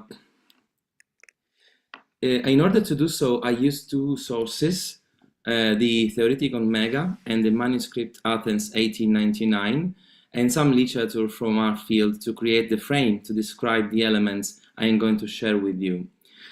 By doing this, I here try to make an assessment of Chrysanthos' conception of chromaticism, especially with focus on the so-called postulated continuity from ancient Greek music theory, although perhaps without claiming much new results, while providing a summary of information. Thus, in this first part of my talk, I'll focus on the reading of some passages from the Theoreticon Mega as one of the two sources consulted, with some remarks on the employment of ancient Greek terminology in the treatise. In the second part, I report some focus points from the manuscripts Athens 1899, moving from Stathis Makris' description by mentioning and evaluating the manuscript as an argument on the nature of the chromatic scales, suggesting some concluding remarks and open questions at the end of the presentation. As Katie Romanou reported in her introduction to her English translation of the Theoreticon Mega, underlining Chrysanthos' Western-inspired Enlightenment approach and point of view, Chrysanthos covers the subject of ancient Greek music in a broad and comprehensive manner. Aristoxenos, who is mentioned several times, Pseudo-Euclid, Nicomachus of Gerasa, Gaudentius, Bacchios the Old, Arisides Quintilianus, and all writers that are all writers published by Marcus Meiboom in Amsterdam in 1652, are frequently quoted or referred to, as well as Plato, Aristotle, Plutarch, Athenaeus, and some other. In the treatise, a special chapter is devoted to Manuel Vrienius' Harmonics, as this is the first treatise relating ancient Greek modes to Byzantine hihi. So, Chrysanthos deals with the theory of ancient Greek, Byzantine, Ottoman, and European music, giving comparisons of their intervals, modes, and rhythms. According to Katie Romanou, Since the 14th century, when Manuel Bryennius and few other Byzantine writers showed the Greek heritage of Byzantine music, motivated by the political choice to build the ties of the empire on national identity, the flow of Greek music was invisible. Chrysanthos highlighted it again after 5 centuries. The expression "the ancient Greeks," or just the adjective ancient, if I counted correctly, is mentioned about 52 times. Now I will show you some instances. Like in this slide, this is maybe one of the first instances in which we see the hierarchy, so a reference to the ancient Greeks. Then we have a reference system according to Euclid. Sorry, this is not the right slide. Okay, I missed that. So this is a chapter on the trochos, for example. It's another example. The pentachord, which is also called trochos, contains 4 intervals that to us are tones.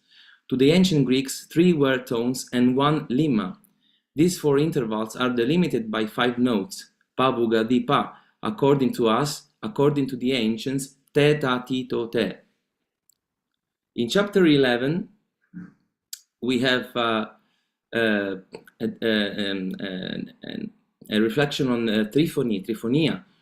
The tetrachord, called as triphony, contains 3 intervals that to us are tones, but to the ancients, again, the 2 were tones and the 1 lemma.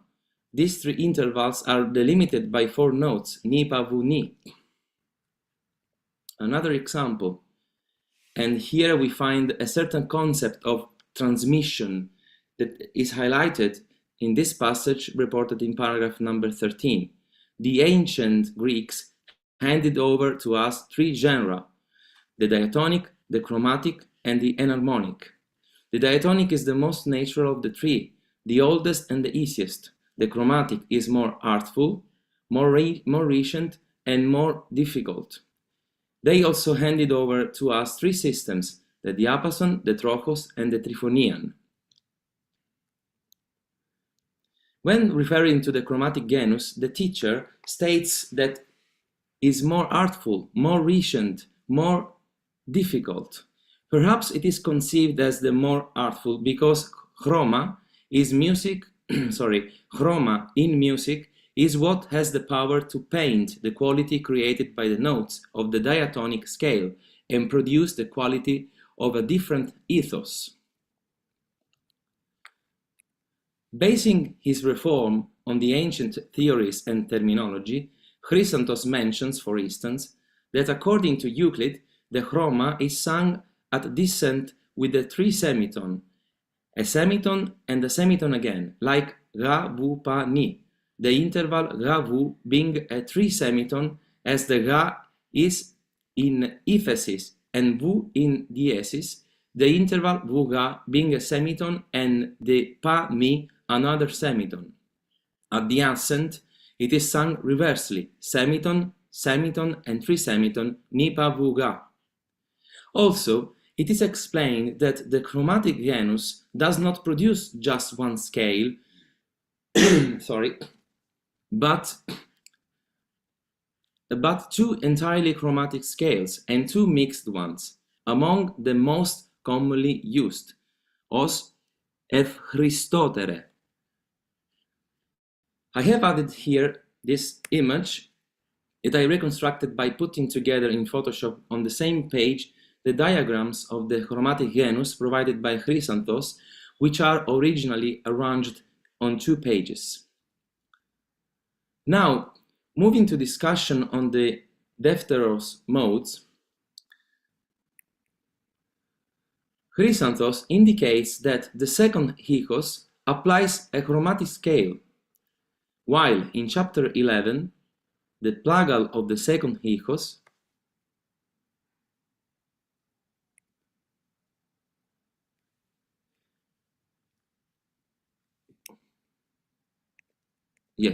the plagal of the second hikos show a scale consisting of two similar chromatic tetrachords, with the application of two signs of modulations, namely the phthore. In fact, as also stated by Maureen Morgan, in the study on the three teachers from studies in Eastern chant, Chrysanthos derived the chromatic idea of scale from the Pythagorean one with the introduction of chromatic three-quarter tones. All these elements, together with other pieces of information given by the teacher, show the input and the legacy of ancient Greek music theory in the new method, since one of his intentions was indeed to convey the idea of a strong continuity of Greek music culture in the ecclesiastical music of the Greek Church transmitted until the early 19th century. In partial support of this theory lies the fact that the introduction of Chromaticism is not just a post-Byzantine development, nor a decay caused by the influence of Ottoman music, as recalled by Stathis Makris in 2005. Makris, in his study entitled The Chromatic Scales of the Defteros Modes in Theory and Practice, published in Plain Song and Medieval Music in 2005, attempts a new interpretation of certain crucial passages in late Byzantine treatises. In a passage of his essay, Makris refers to an anonymous 15th century writer who tried to determine the position of the nenano characteristic interval in the tetrachord.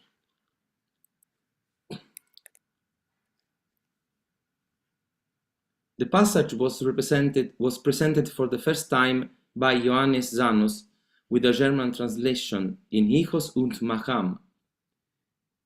The treatise in question is contained in a manuscript, of the Psaltike type, Manuscript Athens, National Library, 1899, folia numbers 2 recto to 13 verso. For a description of the manuscript, we can read in Ioannis Sakelion in his Catalogos των Χειρογράφων της Εθνικής Βιβλιοθήκης της Ελλάδος, published in 1892. Sorry, there is a mistake maybe in my slide. So, we can have a reference to the Nenanophthora that is found in this folio number 5 verso of the manuscript Athens 1899. It is then called phthora when you sing a half step in downward direction, 1.5 steps, as in the nenano. Listen to this, and then we have the nenano apichima. So is the phthora in an upward direction. Behold, the step of no, this half step was sung on na. This reference to the Nenanophthora, with some other elements attested in this manuscript, could lead to a deeper understanding of the development of the concept of chromatic scales in musical treatises. Nevertheless, at the moment, this reflection could only lay the groundwork for a future investigation. So, this meeting today, as reported in the presentation on the website of the Fondazione Levi, is a good opportunity to reflect on the theory underlying Greek ecclesiastical chant and its intricate relationship with the tradition of ancient Hellenic music, which continued to be cultivated in higher education in Byzantium.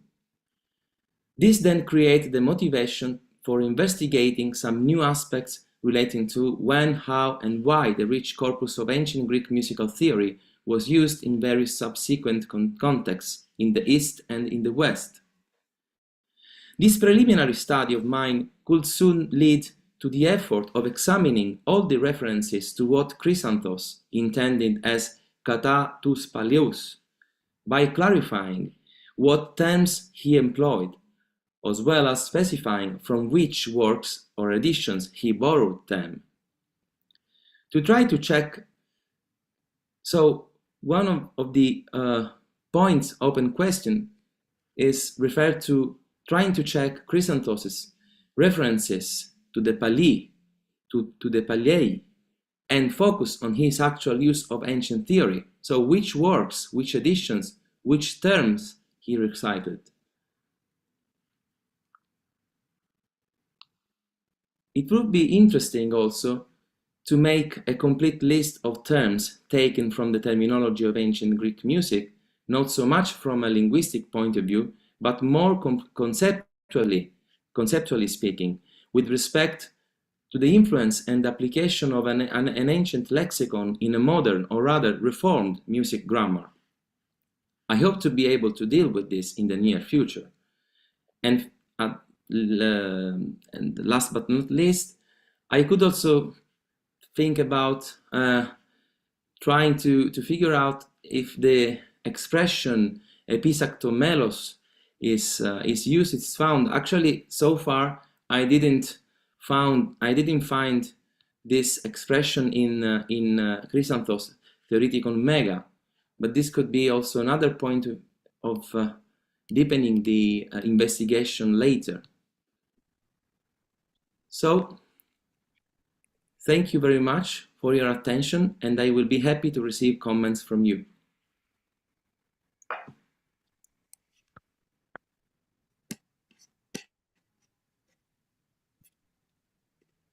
So thank you very much, Giuseppe, for this preliminary investigation and some good ideas for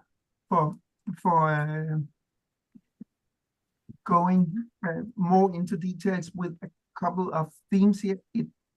I'm sure that it would be interesting to follow this, and already now I hope that somebody of you have a comment or a question for Giuseppe and his little survey about the chromaticism in the second mode melodies as exposed by Chrysanthos, and as the references to ancient music theory as recycled in his Theoreticon Mega. So any questions or comments? Yes, we have one comment from Maria Alexandru. Yes, thank you so much. Congratulations, dear Giuseppe, and so nice to see again the problem of chromaticism embarked here in our discussion. Here in Greece, there is no Congress without an intense discussion about chromaticism. I remember now, looking at your last slide, Professor Yorgos Konstantinou highlighting the fact that in these scales, every scale except the last one begins with the elachistos tonos. It's not a semitone, but it's the smallest tone. And this is very interesting. So in fact, at Chrysanthos, we have two different versions, second and plagal of the second mode, like the one in a softer intonation and the other in a tenser intonation. Can you see that the 777, this has changed today? Today we have 8 for the second mode, and then we have 6 for the plagal of the second mode, and then we have 20 and 4. So theory evolves since Chrysanthos and during the end of the 19th century, in the 20th century. And in fact, I think this approach that Christian also promoted, to see in chromaticism a melodic phenomenon which afterwards becomes also systematized in the scales in your times, I think this is a very fruitful approach, because we see again and again that there is, of course, also second mode in diatonic versions. A student of mine told me recently, look at the kratimata for the colophonic Hear Me. The kratimata are in diatonic second mode. Look, for instance, at Theotoki Parthene, the famous melody by Petros Bereketis, in its octoechical, when the second mode comes, it's again legetos, it's diatonic.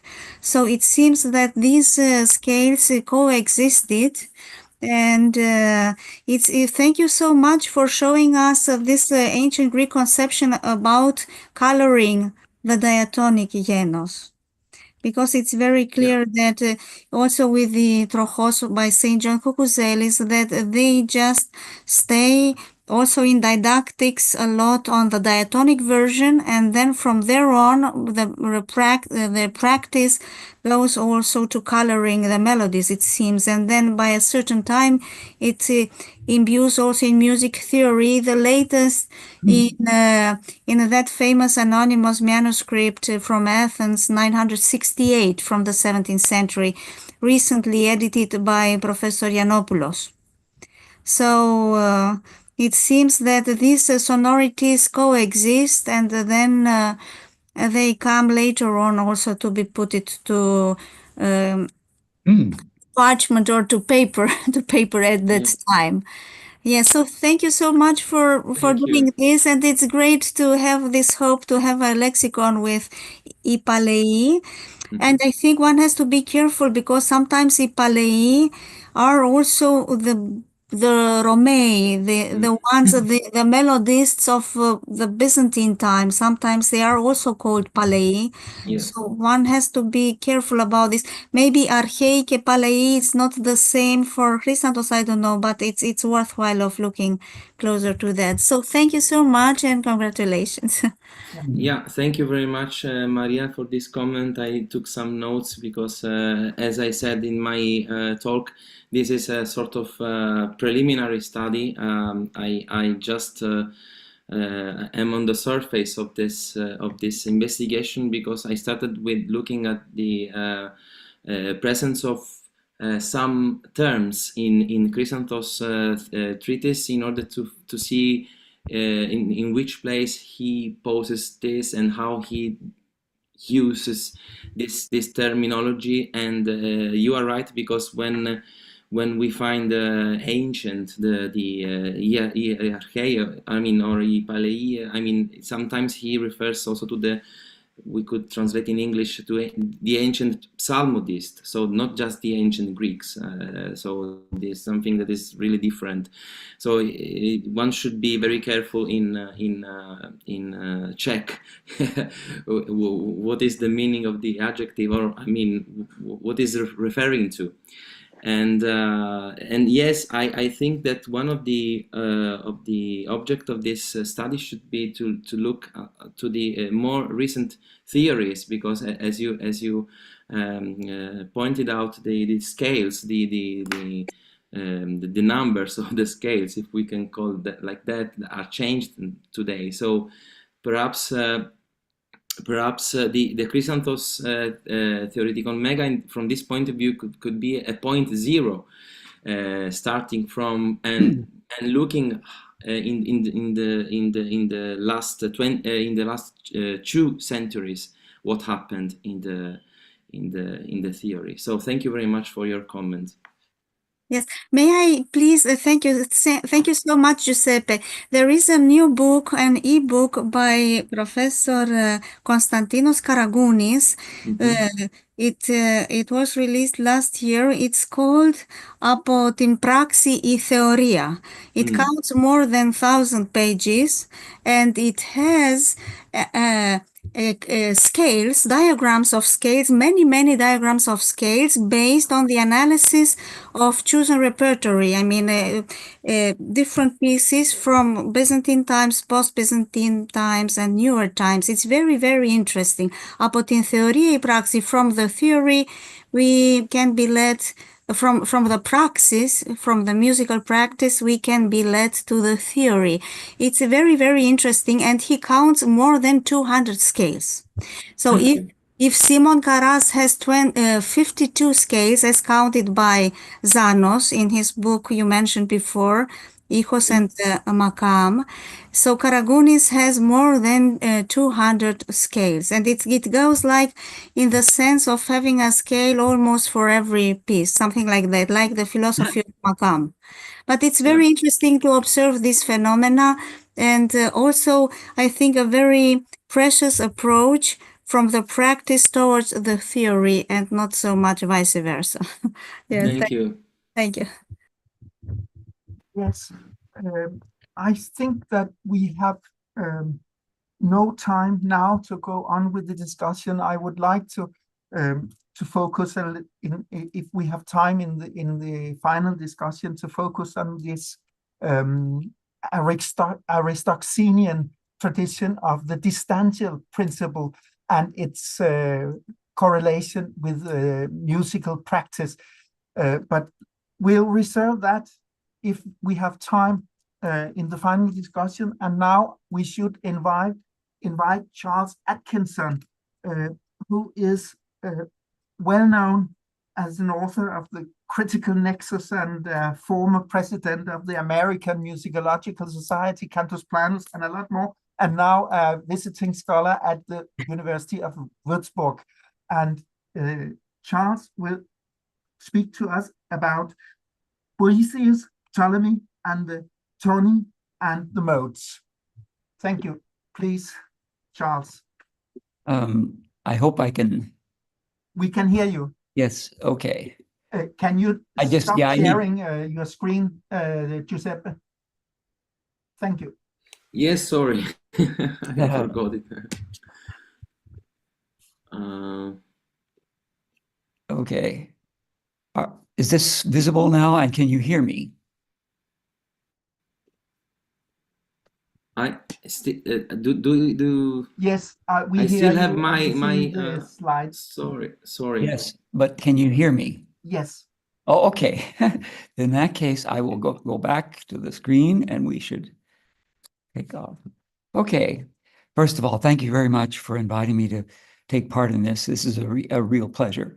I'm not a full-blooded Byzantinist, but I'm becoming much more so just thanks to listening to the wonderful presentations this afternoon.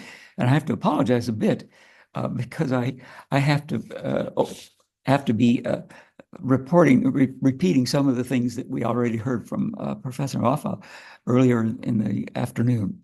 In any case, and the translations I will be using from Boethius will be Calvin Bowers, and from Ptolemy will be Andrew Barker. De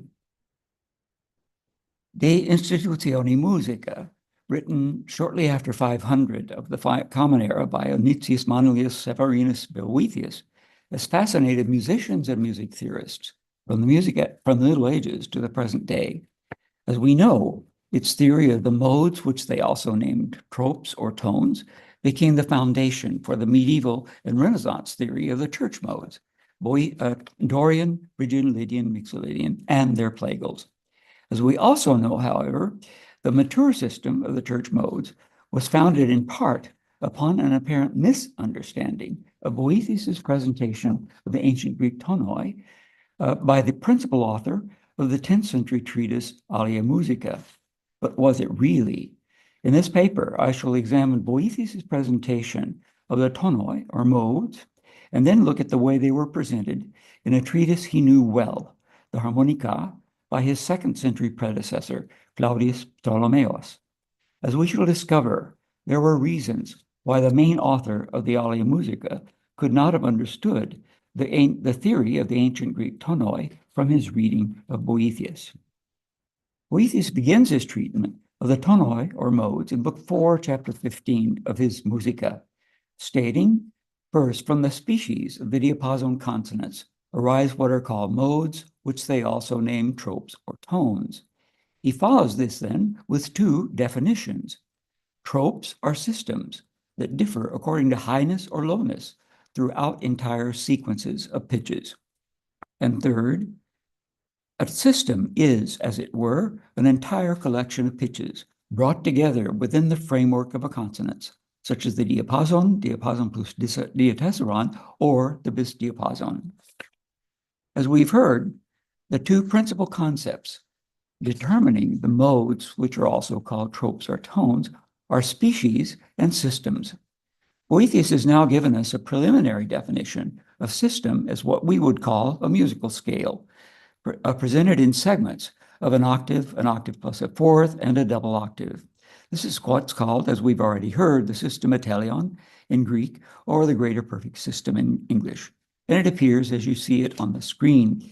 It's composed of 15 pitches arrayed in 2 sets of conjunct tetrachords separated by a point of disjunction, with the proslamenamenos added at the top. It is this tone system that is moved up or down to create the modes, tropes, or tones. The other concept essential to the modal theory of Boethius is that of octave species, the varying sequences of tones and semitones yielded by differing octave segmentations of the tone system.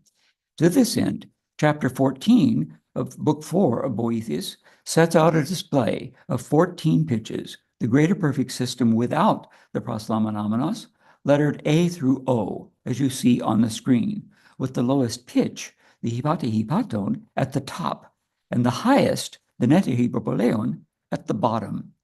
On the basis of this tone system, Boethius sets out the octave species in two different ways.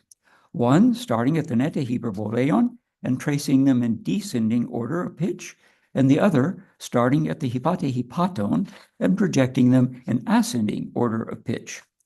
The description in descending order reads as follows, and I quote, "There are 7 species of the diapason consonants in this manner, 1 from O to G, a second from X to F, a third from N to E, a fourth from M to D, a fifth from L to C, a sixth from K to B, and a seventh from H to A." As you'll see on the screen, the first species that this tracing yields consists of 2 tones plus a semitone, followed by another 2 tones and a semitone, and then a tone. The second species moves through 2 units of tone, semitone, tone, followed by a single tone. And the third species begins with a semitone and follows it with 2 tones and a semitone, and then 3 whole tones. After setting out this first set of species, Boethius then turns to the question of which species are bounded by fixed pitches, and here he presents them in ascending order. He starts with A to H, then D to M, and finally G to O. The first species in this tracing, reading downward in pitch, starts at the paramese with 3 whole tones, followed by a semitone, then 2 tones and another semitone, ending on the hypate-hypaton. The second species starts from the trite diatsugmenon with a semitone, then 3 whole tones, followed by a semitone and another 2 tones, ending on the parhypate-hypaton. It is important to note here that while this second set of octave species is the one traditionally used to identify the ancient Greek tonoi, Boethius has not yet established any relationship between the species and the tonoi or modes. That will happen only at the end of chapter 17 of book 4 of his work. In preparation for that, Boethius explains in chapter 15 the process of deriving the modes as transpositions of the entire Systema Telion. He begins the chapter with the statement we heard earlier. From the species of the diapason consonants arise what are called modes, which they also name tropes or tones. He then explains that the first and lowest of all is the Hypodorian, followed by the Hypophrygian, a step higher. Then the Hypolydian, the Dorian, the Phrygian, the Lydian, and the Mixolydian in ascending order. But he still says nothing more about species. He begins chapter 16, however, as follows. Again, I quote, "We said that these modes were to be ascertained in the species of the consonants of the diapason. Let us now, without further ado, depict the modes solely in the diatonic genus. Thus put before our eyes, the disposition of these modes should be grasped immediately. The disposition of the modes that we now see is the famous wing diagram of the modes.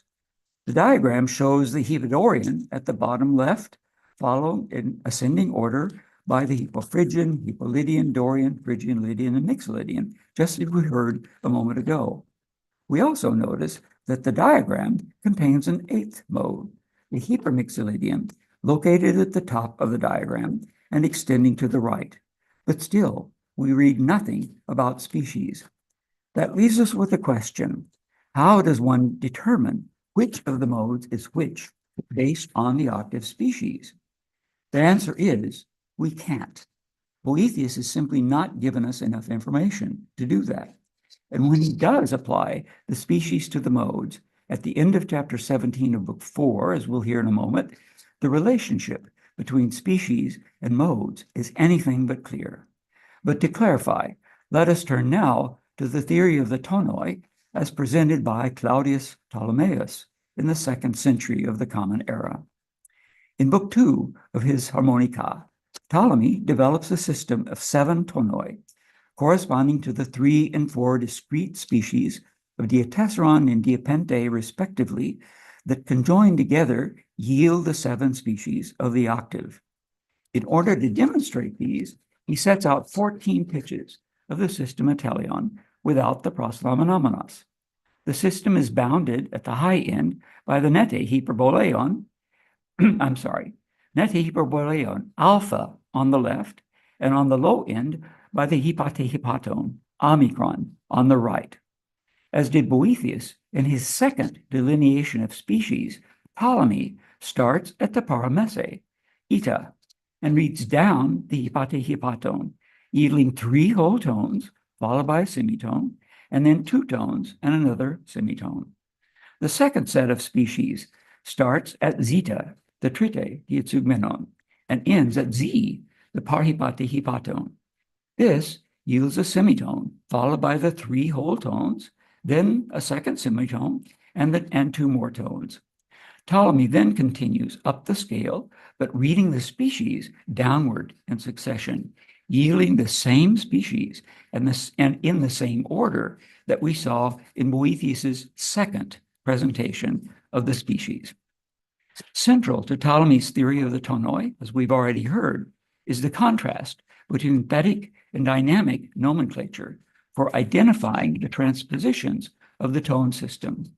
The thetic nomenclature is that used for the system Atelion in its fundamental position, that for the Hypodorian tonos. The dynamic or functional nomenclature keeps the same names for the notes of the tone system, but moves them up or down with that system as it is transposed to yield the various tonoi.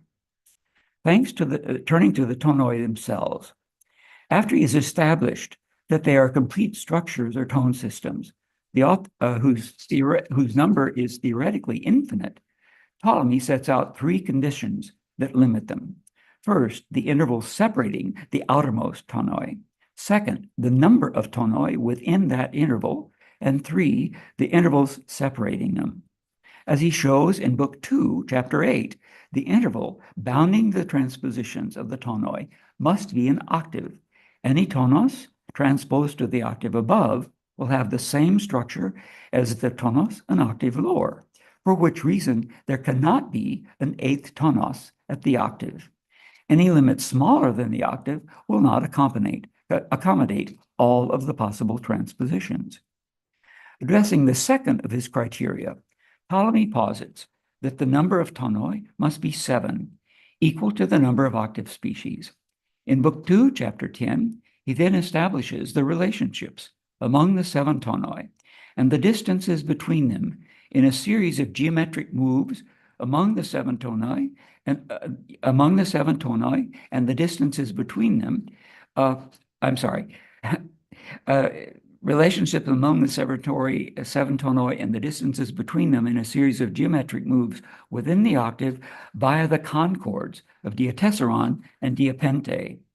He presents these in this order: alpha to vita, a diatessaron; vita to gamma, a diatessaron; gamma to delta, a diapente; delta to epsilon, a diatessaron; epsilon to zeta, a diapente; and zeta to eta, a diatessaron. He concludes the chapter by saying that alpha corresponds to the Mixolydian tonos, zeta to the Lydian, delta to the Phrygian, vita to the Dorian, eta to the Hippolydian, epsilon to the Hippophrygian, and gamma to the Hippodorian. After describing the transpositions of the system Atelion that yield the tonoi, Ptolemy sets out an octave segment of that tone system, extending from the thetic nete diatsugmenon down to the thetic hypate meson.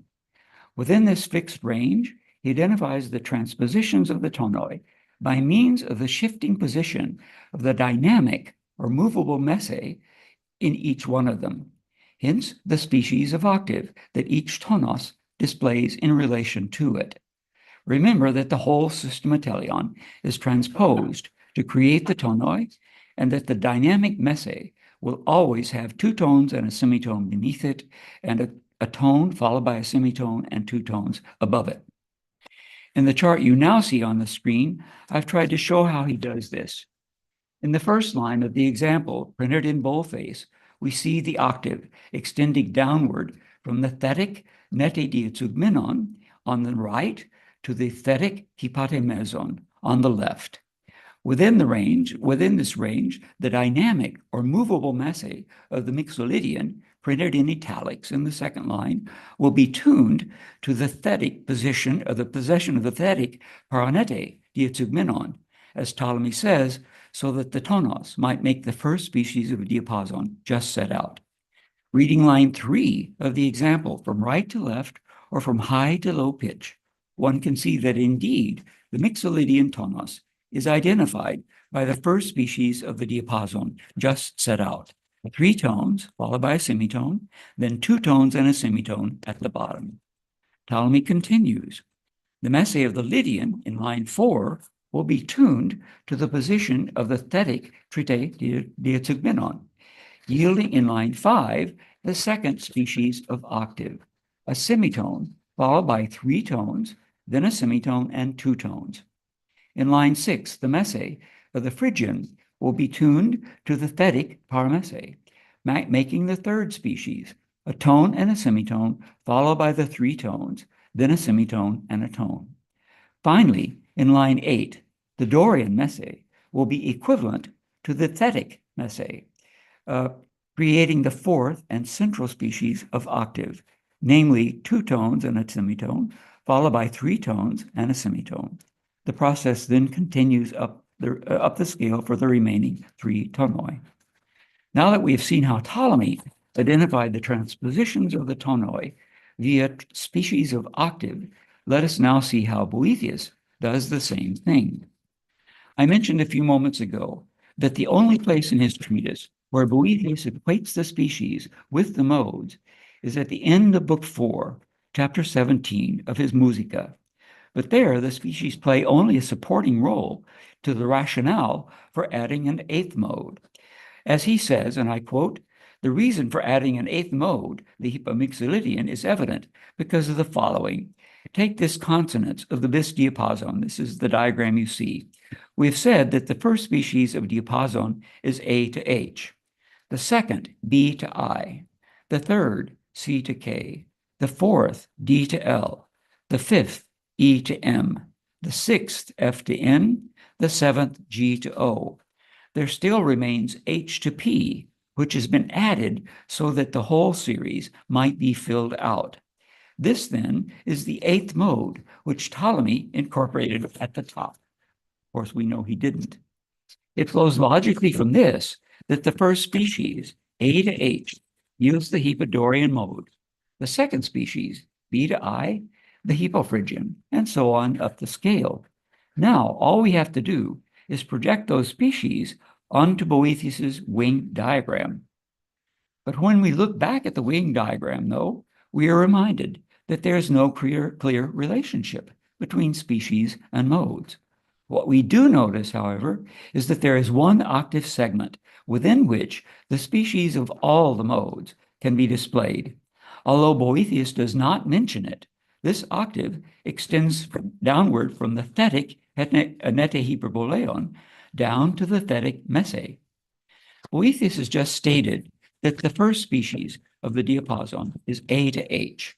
We recall that this was the first species in ascending order, and that it had the descending pitch pattern of 3 whole tones, followed by a semitone, and then another semitone. When we project this onto the wing diagram, though, we find that it doesn't work, because there, the first species, that for the Hypodorian mode, begins with 2 tones, then a semitone, and then another 2 tones. If we look further for that first species, A to H, with its 3 whole tones, we actually find it as the species for the Mixolydian mode, exactly as Ptolemy had defined it. And according to Ptolemy, the Lydian tonos had the descending species semitone, then 3 whole tones, followed by a semitone and 2 tones. And that's exactly what we find here. But whence came the species for the Hippodorian? We recall that Boethius's first enumeration of species projected them in descending order, starting with O to G, yielding a species of 2 tones followed by a semitone, followed by another 2 tones and a semitone, and then a tone. When we place that in the wing diagram, we find that it is in fact the species for the Hippodorian mode. The second species in descending order from X to F move through 2 units of tone, semitone, tone, followed by a single tone.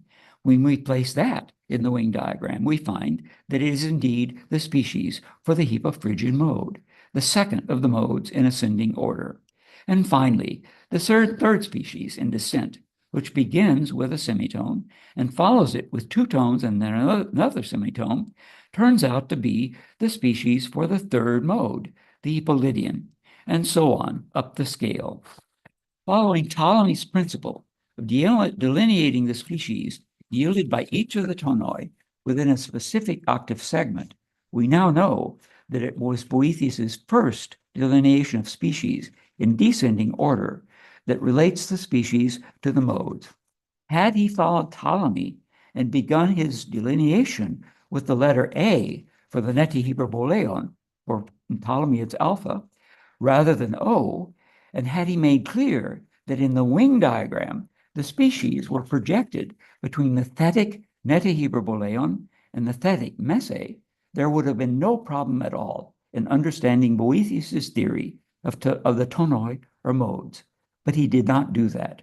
Had he done so, however, we can be sure that the theory of the history of the modes in Western music would not have been the same. Thank you very much.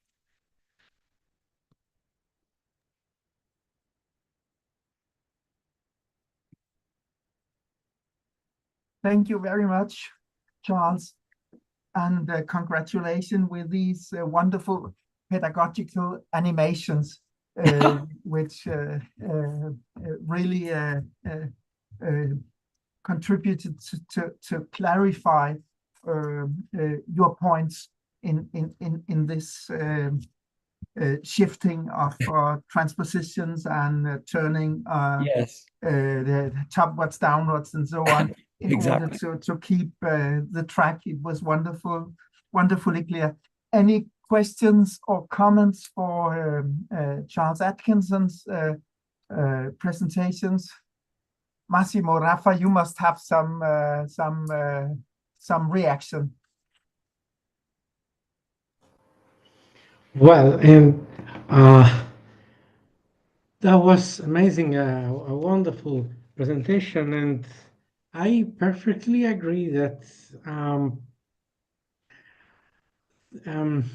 I mean that Ptolemy does not identify species of octave with the tonoi, and that is why he doesn't need 8 tonoi, because the 8th one would have been a repetition of the first.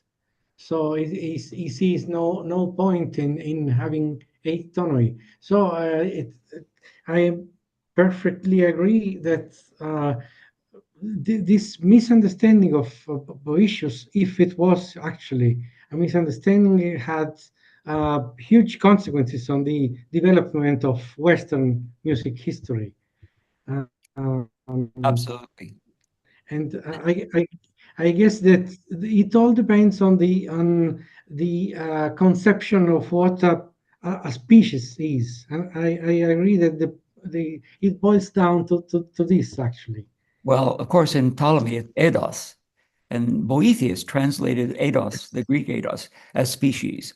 So I'm simply following Boethius as using his Latin term for the Greek eidos. Of course.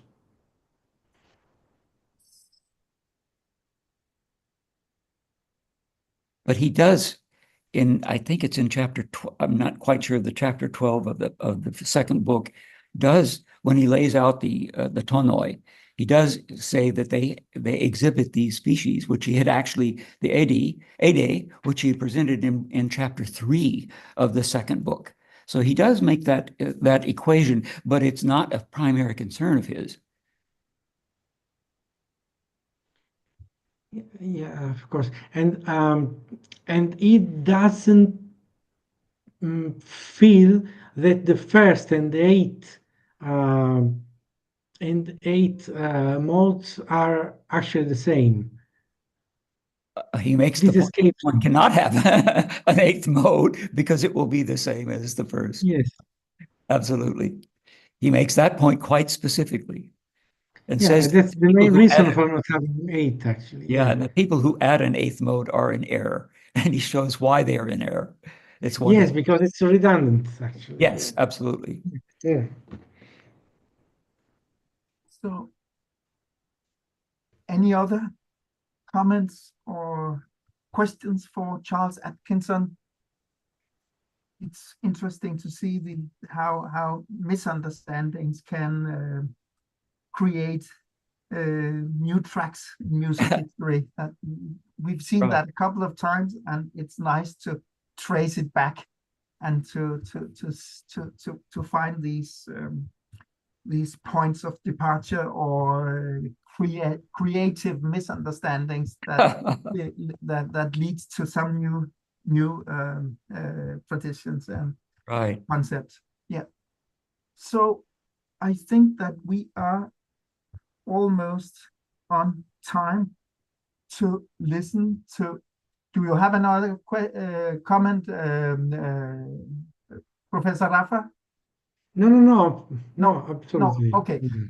Then we'll go on and listen to the presentation by Paola Desi, read by Silvia Tesari, and it's called Poesia and Musical Tradition in Eugenius Vulgarius, poem number 37. Yes. 1 second that I share my screen. Okay. Can you see the presentation? Yes. Okay. So,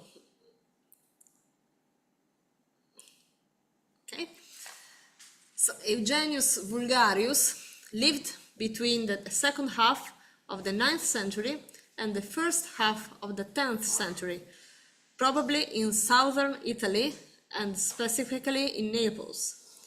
He wrote some poems for Pope Sergius III, who wanted Vulgarius in Rome, probably because of his excellent rhetorical skills and his high reputation as a grammarian. One of these poems, number 37, make use of so-called versus in texti, i.e. verses that could be deciphered by following a specific path marked by a different color in the text.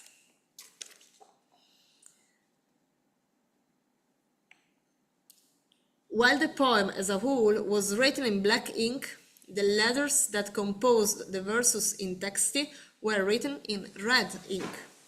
Vulgarius employed the letters of the acrostic together with the mesostic produced in verses 4 and 5 and the final telestic in order to compose the verse Salve Sergi Papa Summe Rerum. The poem is set out in the shape of a psaltery and is followed by a short explanatory essay.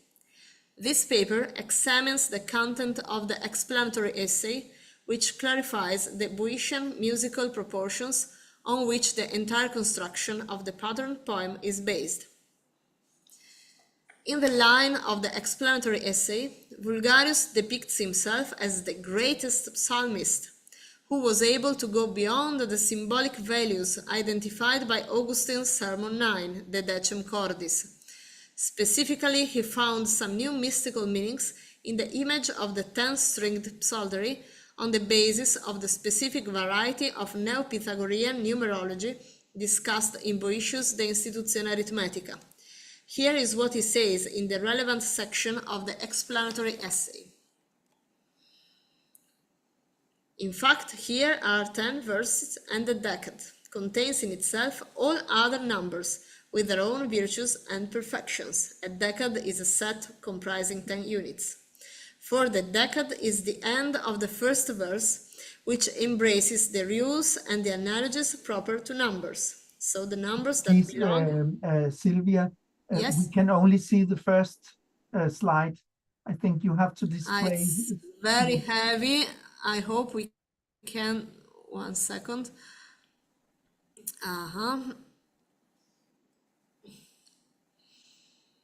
One second, I try to share without...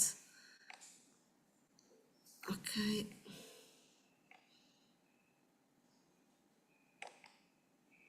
Can you see this third slide?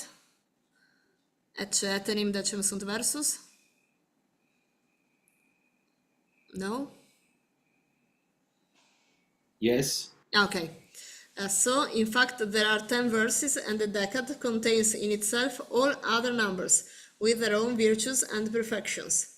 For the decade is the end of the first verse, which embraces the rules and the analogies proper to numbers, their genera, species, differences, perfect and imperfect features. Therefore, the decade is equally unequal, pariter impar, because it is generated by odd numbers, so they can be divided by 2, but the result of this operation cannot be further divided by 2. For example, 10 divided by 2 is 5, and its shape corresponds to the third one proper to the triangle in operation and act, while each individual side has 4 units. After discussing the features of the decade, Vulgarius continues by examining the verses that make up the specific decade of the 10-stringed psaltery. I hope you can read the slide. Vulgarius says, in this figure we can observe 2 terms, 1 and 10, monas et decas, the unit and the decade.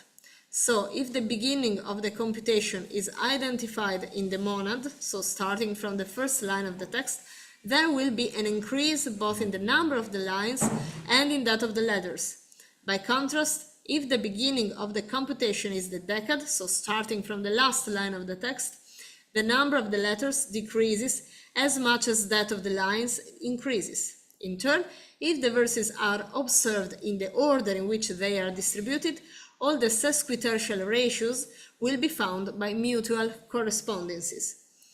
This mutual correspondence between the sesquitertial ratios to which Vulgarius refers concerns the relationship between the numbers 4, 3 and 8, 6. They stand to one another in the following proportion.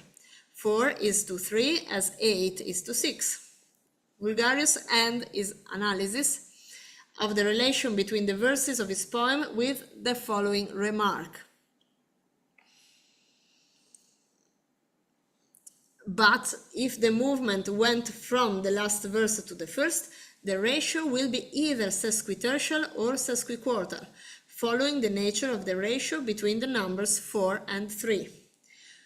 Vulgarius clarifies this statement by providing some examples. But his verses are not regarded anymore as numeric units that correspond to a specific line. Now each verse is regarded as the sum of the letters it contains. Therefore, the first verse starting from the bottom is a multiple number and stands in a super-particular ratio to the first. That ratio is called the atessaron, and the difference between them is 9. This passage means that verse 10, which consists of 36 letters, stands in a super-particular ratio to the first verse, because it contains the number of letters presented in verse 1, 27, plus a fraction of this number, namely a third, 9.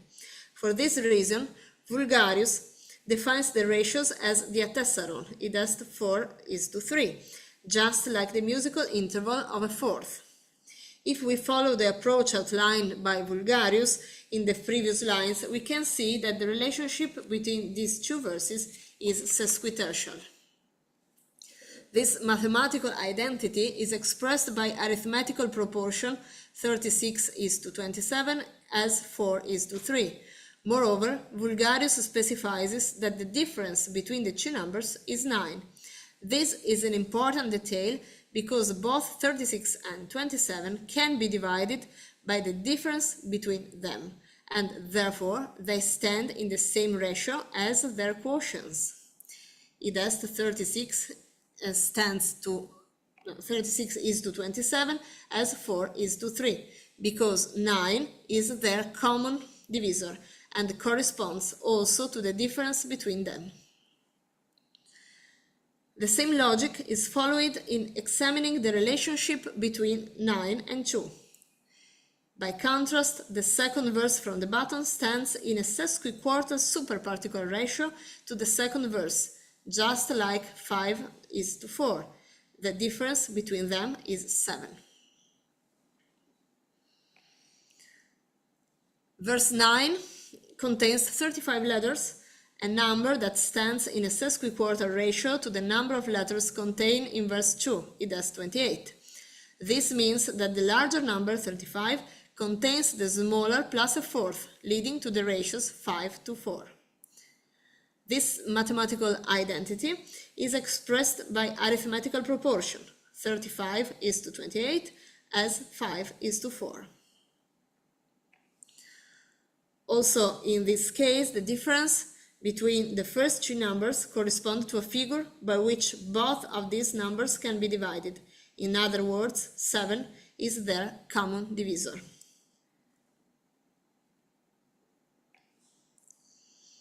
In both of these ratios, the difference between the two pairs of numbers, 36 minus 27 and 35 minus 28, coincides with their mensura communis, as in Boëtius, i.e. their greatest common divisors. Following this same approach, verse 7 and verse 6, they are both of 33 letters, verse 7, and 32 letters, verse 6, are superparticular in connection with verse 4 and 5, and the difference between them defines their mensura communis. Now Vulgarius adds the following remark. Except for the 6th verse, which is pariter par, all the other superparticulars are impariter pares by nature. Therefore, according to Vulgarius, only verse 6, which consists of 32 letters, is evenly even, i.e. can be divided by 2 several times until it reaches the indivisible unity.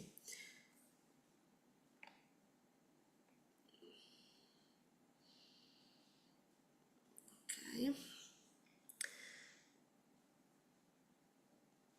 All the other superparticular verses are even numbers that can be divided by 2 more than once before resulting in an odd number. However, even though it is true that 32 is evenly even, the second part of Vulgarius' statement is incorrect.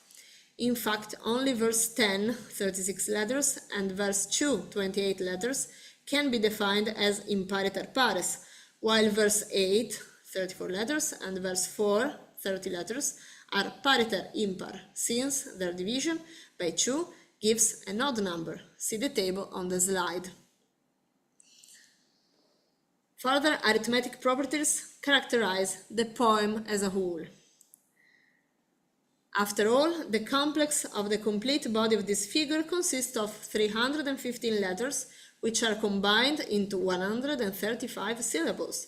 Their relation is multiplex superparticularis, because the larger term exceeds the smaller, containing it twice together with its third part. So the poem reflects the following mathematical identity that you can see on the slide, with 315, the number here of the syllables equals to 135 times 2, and so on, as you can see in the slide. Finally, the explanatory essay refers to the theory of harmonic overtones. Moreover, all the harmonic intervals may be found in the division of verse number 10, provided that one divides it into single units, as in the following series: 3, 4, 6, 2, 3, 6, 6, 8, 9, 12. If the 36 letters of verse 10 are divided into groups of 3, the result is 12 sets to 3 letters. All the basic musical intervals can be defined on the basis of these groups, provided that they are regarded as unities and are arranged into the 3 series of numbers that Vulgarius mentions in the previous lines. He describes them more clearly in the following passage. From this harmonic arrangement of the different parts of the division of verse 10, we get the following result.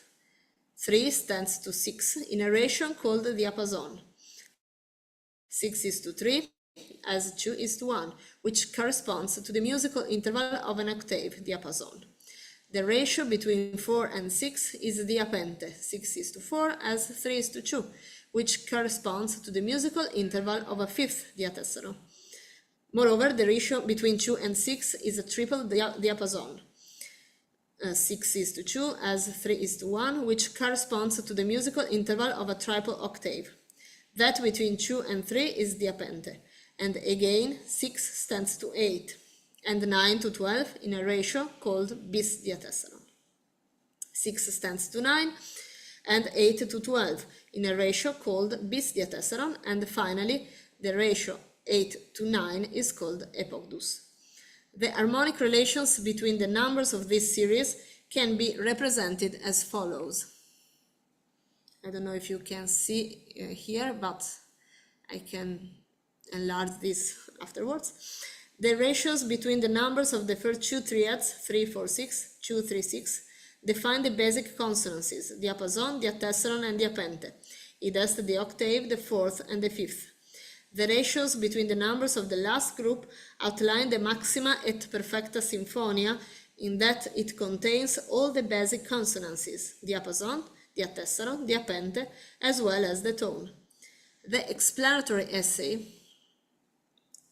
ends with the following remarks. The image sketched above clarifies this point. In conclusion, Vulgarius' 10-stringed psaltery provides an amazing visual representation of Boëthius' theory of numerical ratios, emphasizing its arithmetic and musical implications. Thank you very much for your attention.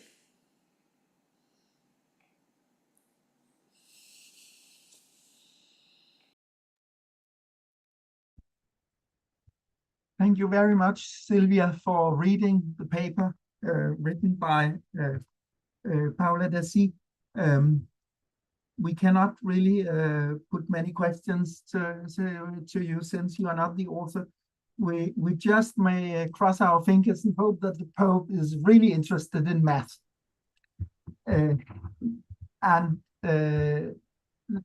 So we can please communicate with Paola Dassi if you have any comments or questions for this. It's really an interesting topic and a very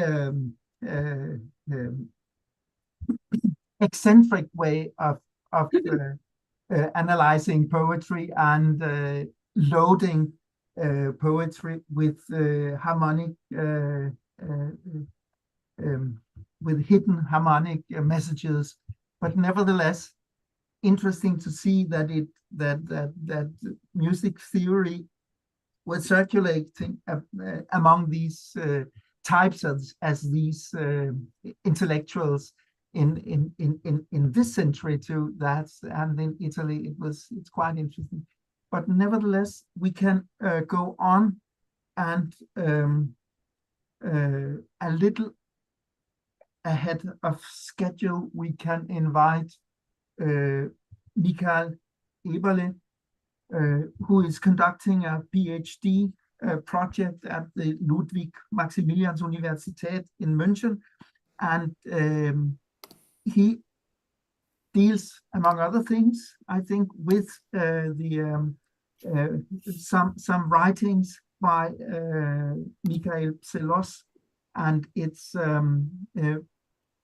the title is Just an Echo from the Past, Michael Psellos' treatment of his ancient sources. Thank you, Michael. Thank you so much for the invitation and the possibility to speak also in this super fascinating panel. So can you see my presentation and can you hear me? Yeah. Fantastic. Thanks. Yeah, I mean, the topic of how Michael Psellos works with ancient sources is a huge topic, and you could probably talk forever on it.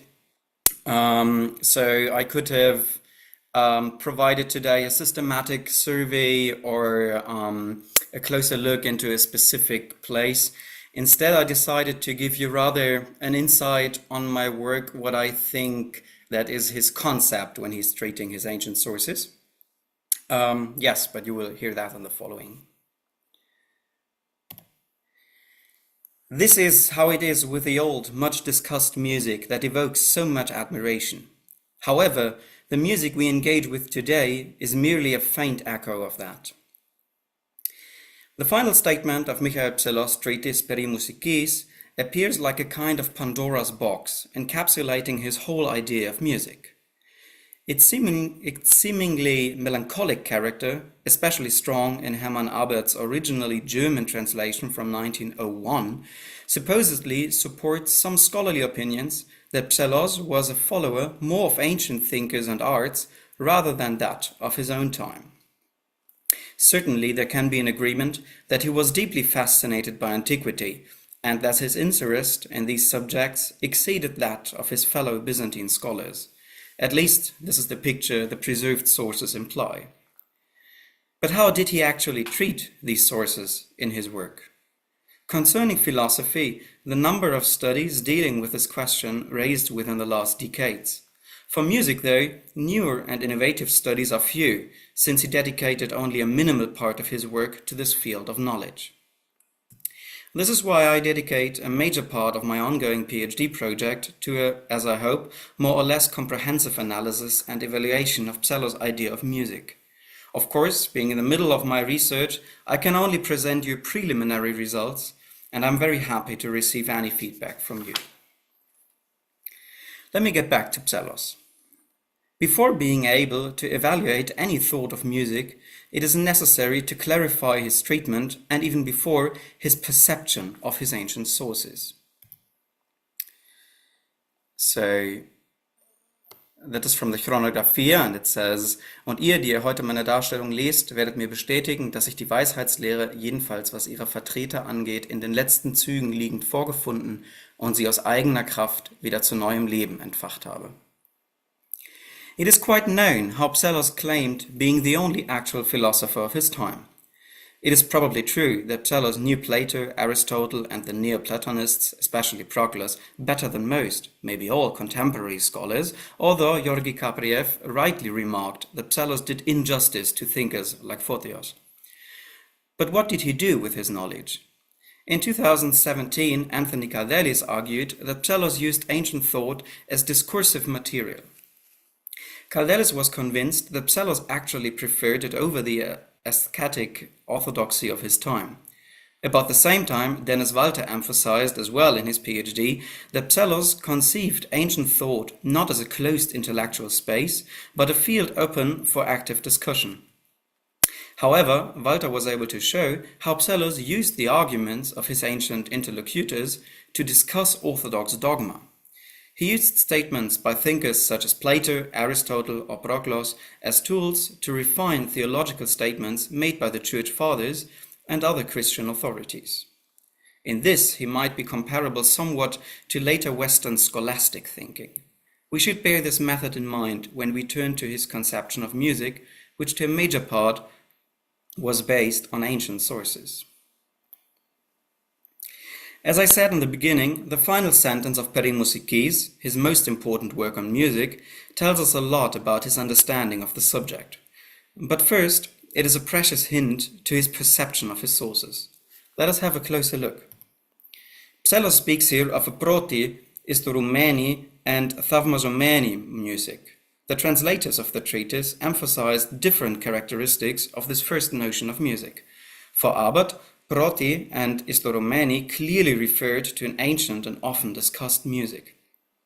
Riel, however, translated as a musique dans l'origine and dans l'histoire, so something we might call a first music in the sense of something original.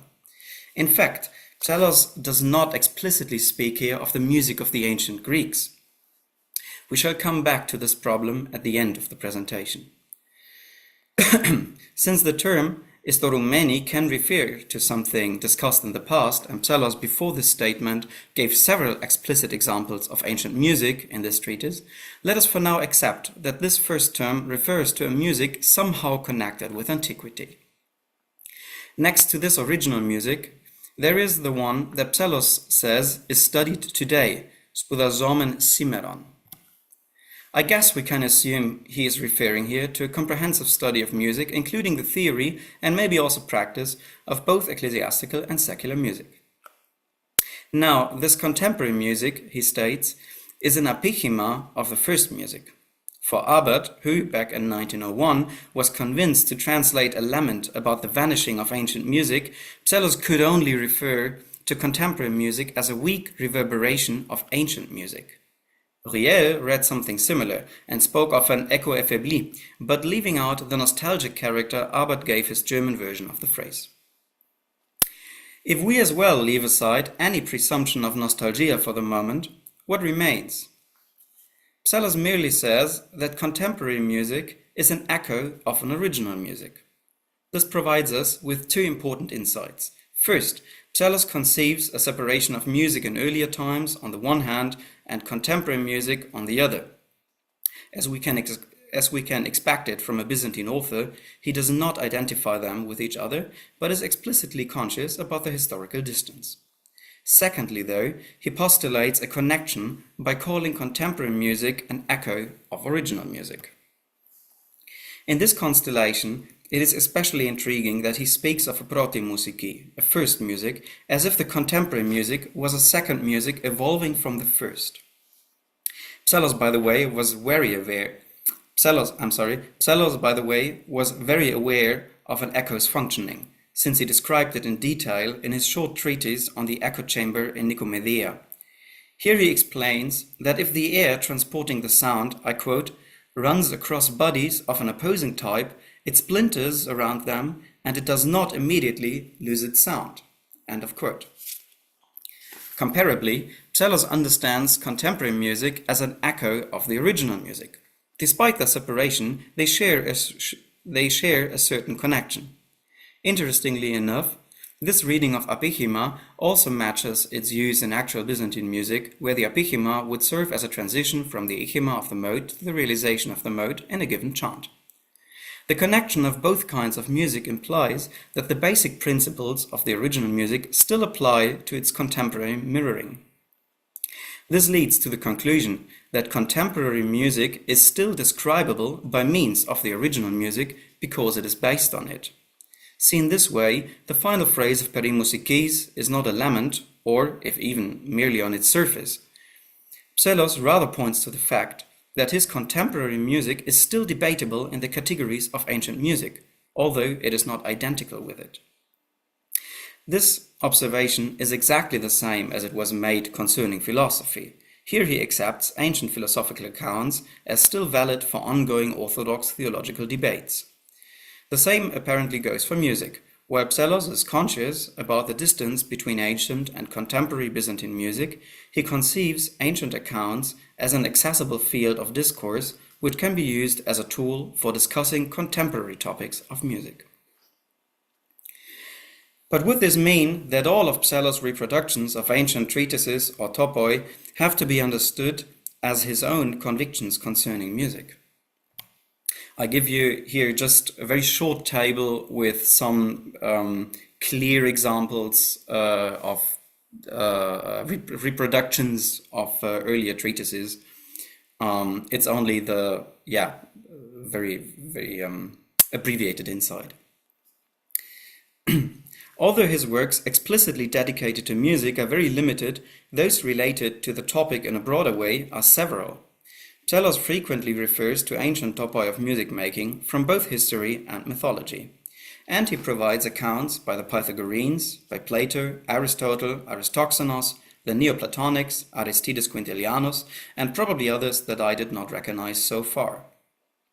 For some ancient treatises, Psellos himself actually appears as an important because rare source of reference. This is the case, for instance, with Aristoxenos' treatise on rhythm or with Iamblichus' account on numbers.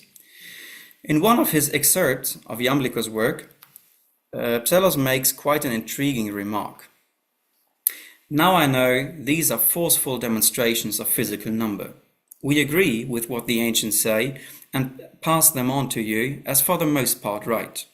We do not accept completely what concerns animal generation. There are other principles of soul's being and body's making, demiurgic, but not arithmetic. Psellos' use of ancient accounts as positions in a discourse appears very clear in this objection. He is explicit about what he agrees with and what he rejects, due to the fact that he is indeed not an ancient Neoplatonist, but a medieval Byzantine Christian. Psellos makes similar comments in his theological and philosophical writings. Dennis Walter therefore suggested a differentiation between what he called argumentative passages and descriptive passages, the former referring to actual statements by Psellos, and the second to a mere reproduction of knowledge without necessarily agreeing with it. It seems reasonable to adopt this method also concerning writings on music. Unfortunately, Psellos' assurances are by far rarer or less explicit in most passages connected with music. They therefore require quite a careful reading. Now first, let us consider the descriptive passages, as we could call them. One type is his usage of ancient terms and contexts as rhetorical devices.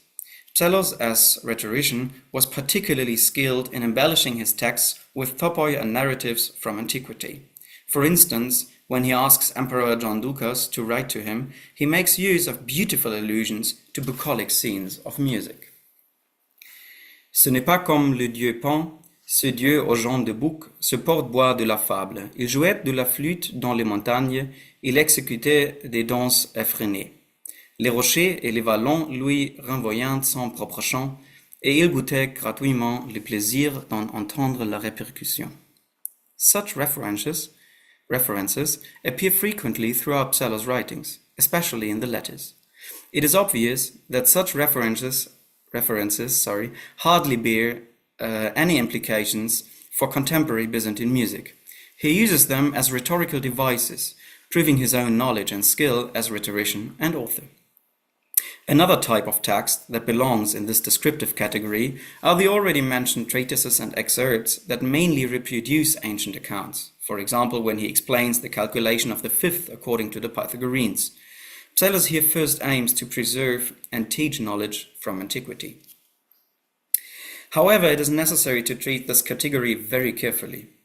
In difference to philosophy, in music we don't have enough clear statements by Psellos that enable us to prove quoted knowledge wrong. As long as he does not contradict a given information, we cannot disregard it as definitely invalid. This, for example, is the case with Psellos' excerpt on Aristoxenan rhythmical theory, of which we don't know whether he agreed with or not.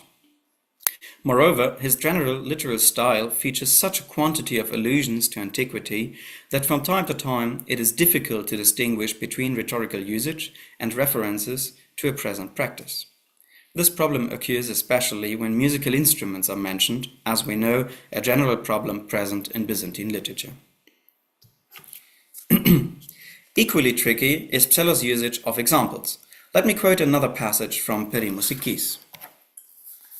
Überhaupt besteht in den Gesängen, Rhythmen und Reigentänzen manche Verwandtschaft zwischen unserer irdischen Harmonie und der göttlichen Musik. Daher wurden auch Paiane, Prosodien, Triampen, Hymnen, Reigen und Tänze an den Götterfesten der Griechen eingerichtet und fleißig aufgeführt. The reference to the habits of the ancient Greeks concerning religious music, of course, again does not tell us anything about the contemporary Byzantine practice or theory of music, but they do serve a specific purpose here. Psellos uses them as authority to verify his first statement about earthly and divine music. We cannot understand them as purely descriptive, for Psellos uses them as evidence, but they don't apply to contemporary practice. A major part of his references to antiquity concerning music serves such a purpose of authority. But if we focus on the first part of the given quote, we shall proceed to the final and most striking category I want to call incorporation into his own thinking. The statement Psellos claims here to exemplify by referring to the habits of the ancient Greeks again is taken from ancient sources. The relation of earthly harmony and divine music is, of course, an essential part of Pythagorean and Neoplatonic thinking and strongly influenced music thinking in the Middle Ages. Nevertheless, given the nature of Psellos' excerpt style of writing, the validity of perimusikis in general seems debatable. We can only believe his statements if we find supporting passages that are more reliable, so to speak, when Psellos as a person in Byzantine contexts becomes more feasible. This is, I would argue, the case, for instance, in his letters to emperors. In one of them he explains, "The soul, most beautiful Caesar, is adapted to the body with intellectual beauty, but this cannot be seen in the material world, for matter does not contain immaterial things. And seeing traces of this perplexity and beauty in bodily beauties, it is stirred up and inflamed, thinking that what destroyed it in the body is there. Therefore it wanders around precious stones, beautiful faces, and musical harmonies." The translation is a work in progress. Nevertheless, we get its main meaning and significance. In agreement with Neoplatonic, especially Platonic thinking, traces of intellectual beauty are still present in the material world, including music. And since Psellos as well associates the intellectual beauty with the divine, God somehow is approachable via material objects. This also includes audible harmonies of music. Again, this conclusion matches a central observation several scholars made regarding his general philosophy, or actually theology. Psellos defends and appreciates the study of earthly things. Especially Walter pointed out that Psellos even recommends these secular studies as a preparation for the vision of God. Indeed, for Psellos, earthly things enable a better way to theoria than asceticism. And he supports this view by the incorporation of statements by ancient philosophers. To end my presentation, I would like to bring forward a last consideration. Unfortunately, I could not show you today how Psellos in the beginning of Perimusikis, as I argue in my PhD, constructs two understandings of music. You just have to believe me that now. As alithis musiki, the true music, he defines here the mere concept of an ordering harmony in the sense of pure Aristotelian form. Then he explains how as deftera metra musikis, as a second kind of musical measures, this harmony as form orders the whole cosmos, from spheric harmony down to actually audible music. And since pure form, as he says elsewhere, allows access to God, music, as it is present in the world, can help humans to approach theoria. It is again the same conclusion. The whole Psalian concept of music aims to make it a pleasant tool for theoria based on ancient arguments. But now let us reconsider the end of Perimusikis. As you remember, Psellos remarks how the music studied in his own time is an echo of a proti and istoroumeni musiki, and we noticed that, interestingly enough, he does not speak of the music of the Greeks, something he actually does in other passages of Perimusikis. So, what if with proti musiki he actually associates the first and true kind of music he defined in the beginning of the treatise? Then he would actually state that the music studied today is an echo of the true music, that is, harmony as form. This is an accurate statement that fits into his general concept of music as we have understood it. In contemporary music, one can find traces of intellectual beauty in the form of pure harmony. To close, I'm not sure whether Psellos with proti and istoroumeni musiki did not at all refer to ancient music. To connect the music of his own time with ancient music by calling it its echo seems too reasonable in this context. Also, identifying the one pair of terms with the other, of course, creates some incoherences. Nevertheless, is it really a contradiction?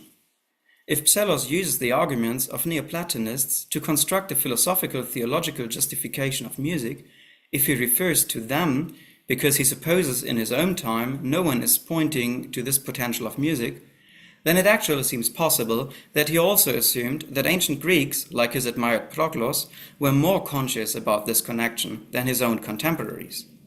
In the end, did he maybe indeed feel a certain regret but not because of the vanish of ancient music, but because he assumed being alone in recognizing the potential of music?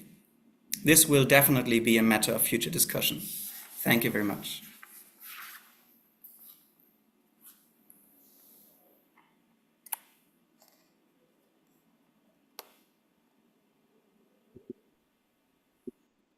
So thank you very much, Mika. I would thank you for this interesting reading of the Perimusikis and this understanding of how a Byzantine mind conceives musical concepts as at least as a suggestion and a plausible reading. I would like to ask if there are any immediate reactions to this reading and the presentation by Mika. Somebody? I would like to ask myself, and then we can take Charles Atkinson afterwards. I would like to ask you, Mika, if you have some indications or some ideas of Psellos' relationship to the Cappadocian fathers, who also embraced the study of the Hellenic literature and authors in order to educate the people, or to give them some instruments in order to understand Christianity, and there might be some kind of link back to such a stance in Byzantine thinking. What did you think about that? Thank you so much. I did not so far look into that. So thank you very much for the remark. It sounds very probable to me, since he was very aware of this repertoire of texts. But yes, as said, I was not looking into that specific direction so far, and thank you very much for the hint. I will definitely do that. And Charles, you had a question too? I simply had a technical question. Michael, wonderful paper, thank you. But my question is, what is the significance of the deuterometra, the second measures of music? That the idea of measures comes in for the first time there. Does it have a larger significance? I was it's a bit complicated, because this whole beginning of Perimusikis is a bit it's a bit strange to read. At least I conceived it like that. I think I was talking about this on at the Madren. I think he with this Deftera Metra Musikis, I think he is referring to how this Alithis Musikis is actually present in the cosmos and in the world.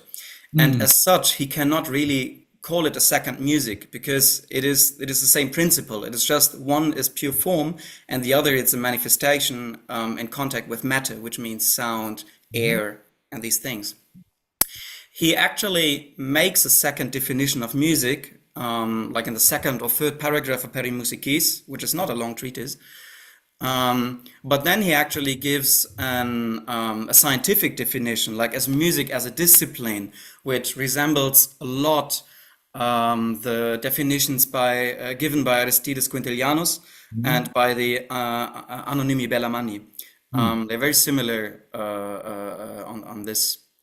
In this definition. So I think he refrains from calling these Deftera Metra Musikis a second music, because he's waiting to introduce music as a discipline. Oh, makes very good sense. But that's only my impression. Of course, it's like with Psellos, it's very, very difficult to validate these things. I set it as an hypothesis, and yes, like at the Madren, I was trying to explain why, and I think it makes sense. and you can you can match an understanding of music in this way into his general philosophy, which is absolutely necessary for Psellos, because otherwise you don't understand him, because it's just not enough material for music. And also he is not a music theorist, he's a philosopher, he's a rhetorician, of course, but in this field he's a philosopher, and he's interested in music, I think, to create his philosophical theological system of of emphasizing how important the material world is actually to get, to find a healthy way to theoria. Oh, thank you. Thank you. Yes. Any other questions pointing directly to the presentation by Mikael? Or some clarifications or additional remarks? Then we can ask if there are any questions that you did not come up with during the session. Anything important that you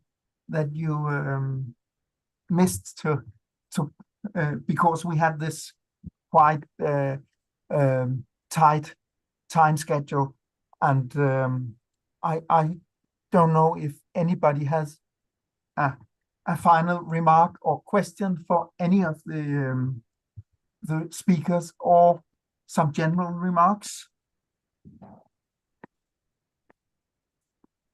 Sylvia, I would like to ask you if you have some ideas about the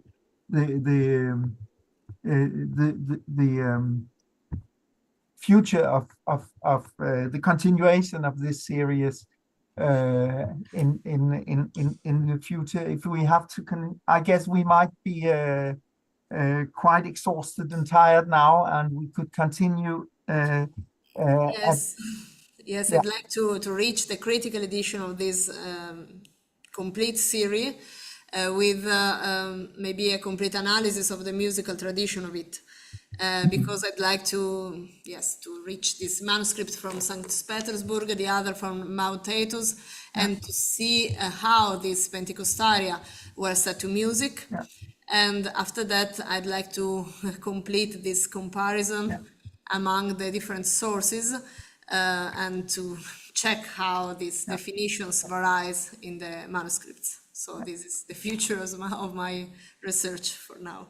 Yeah. Thank you. It sounds promising, and you can do that at perhaps, I guess, to tie it all together at the conference that we will try to organize next year, right? Hopefully, yes. Yeah, that's nice to know. Yes, and I would like to ask if there are any other comments or suggestions for now. Otherwise, yes, Sylvia. We had questions arrived through YouTube, and they are here in the chat, maybe. Yeah. Is the medical and physiological conception of musical sound production in Byzantine sources in any way linked to the 13th Islamic music theory sources, such as the breath of purity from Cosmolab? I think it's a question directed to Gerda about medical and physiological conception of musical sound in Islamic sources.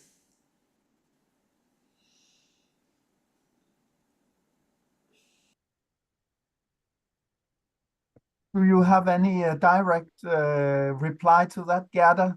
If not, we'll just say that it could be of course interesting, but if there are any connections, it could be a kind of indirect thing, that it was a forked tradition, that the Islamic tradition did inherit a lot of the ancient Greek music theory, and the physiological manuals and so on from the ancient Greeks, and so did the later medieval Greek tradition, and therefore there might be some similarities, but I think it's difficult right now to answer such a question. But It's not, if it's not inconvenient, I could actually very quickly comment that actually exactly the comparison with the Brethren of Purity will be part of my PhD study. Okay. But of the last part, which is not yet executed, so I cannot give any detailed answer yet. But from first, my first impression seconds exactly what you just described.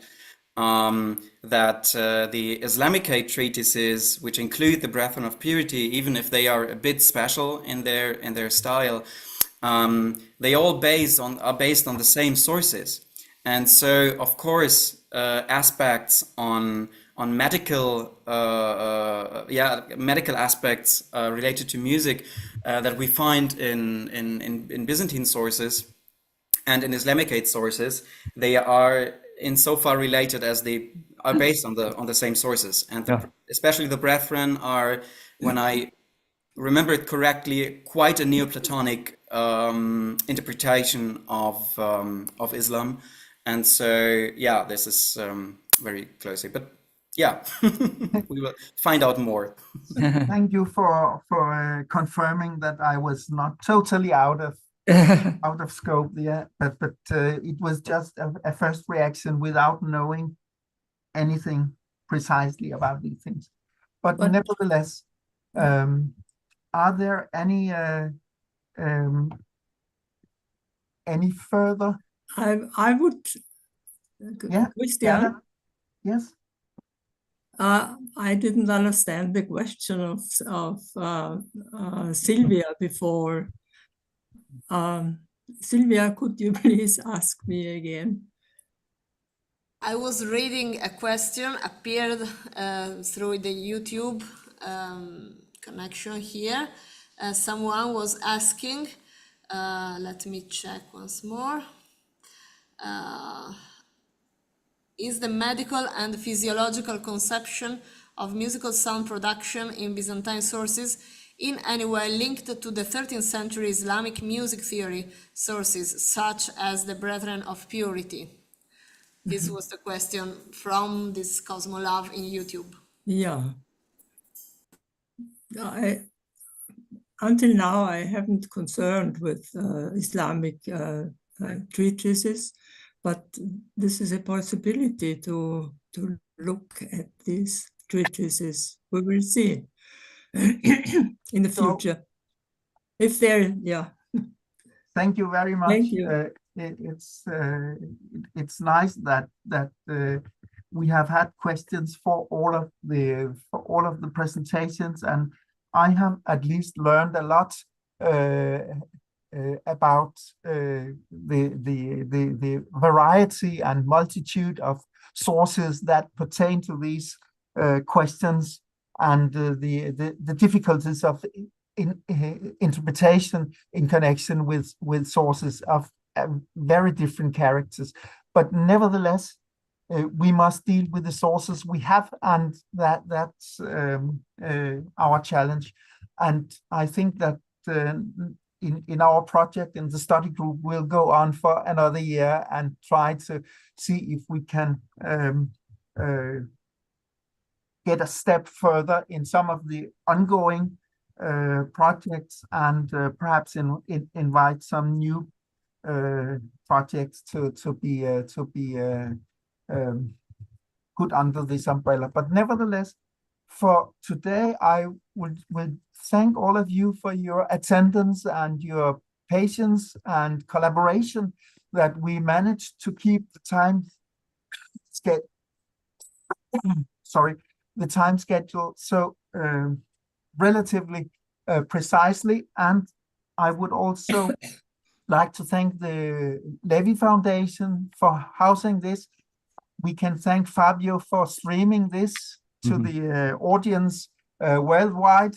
And I would just say, have a nice evening. Buona serata a tutti. Buona serata. Have a nice evening, everyone. Yeah. Bye.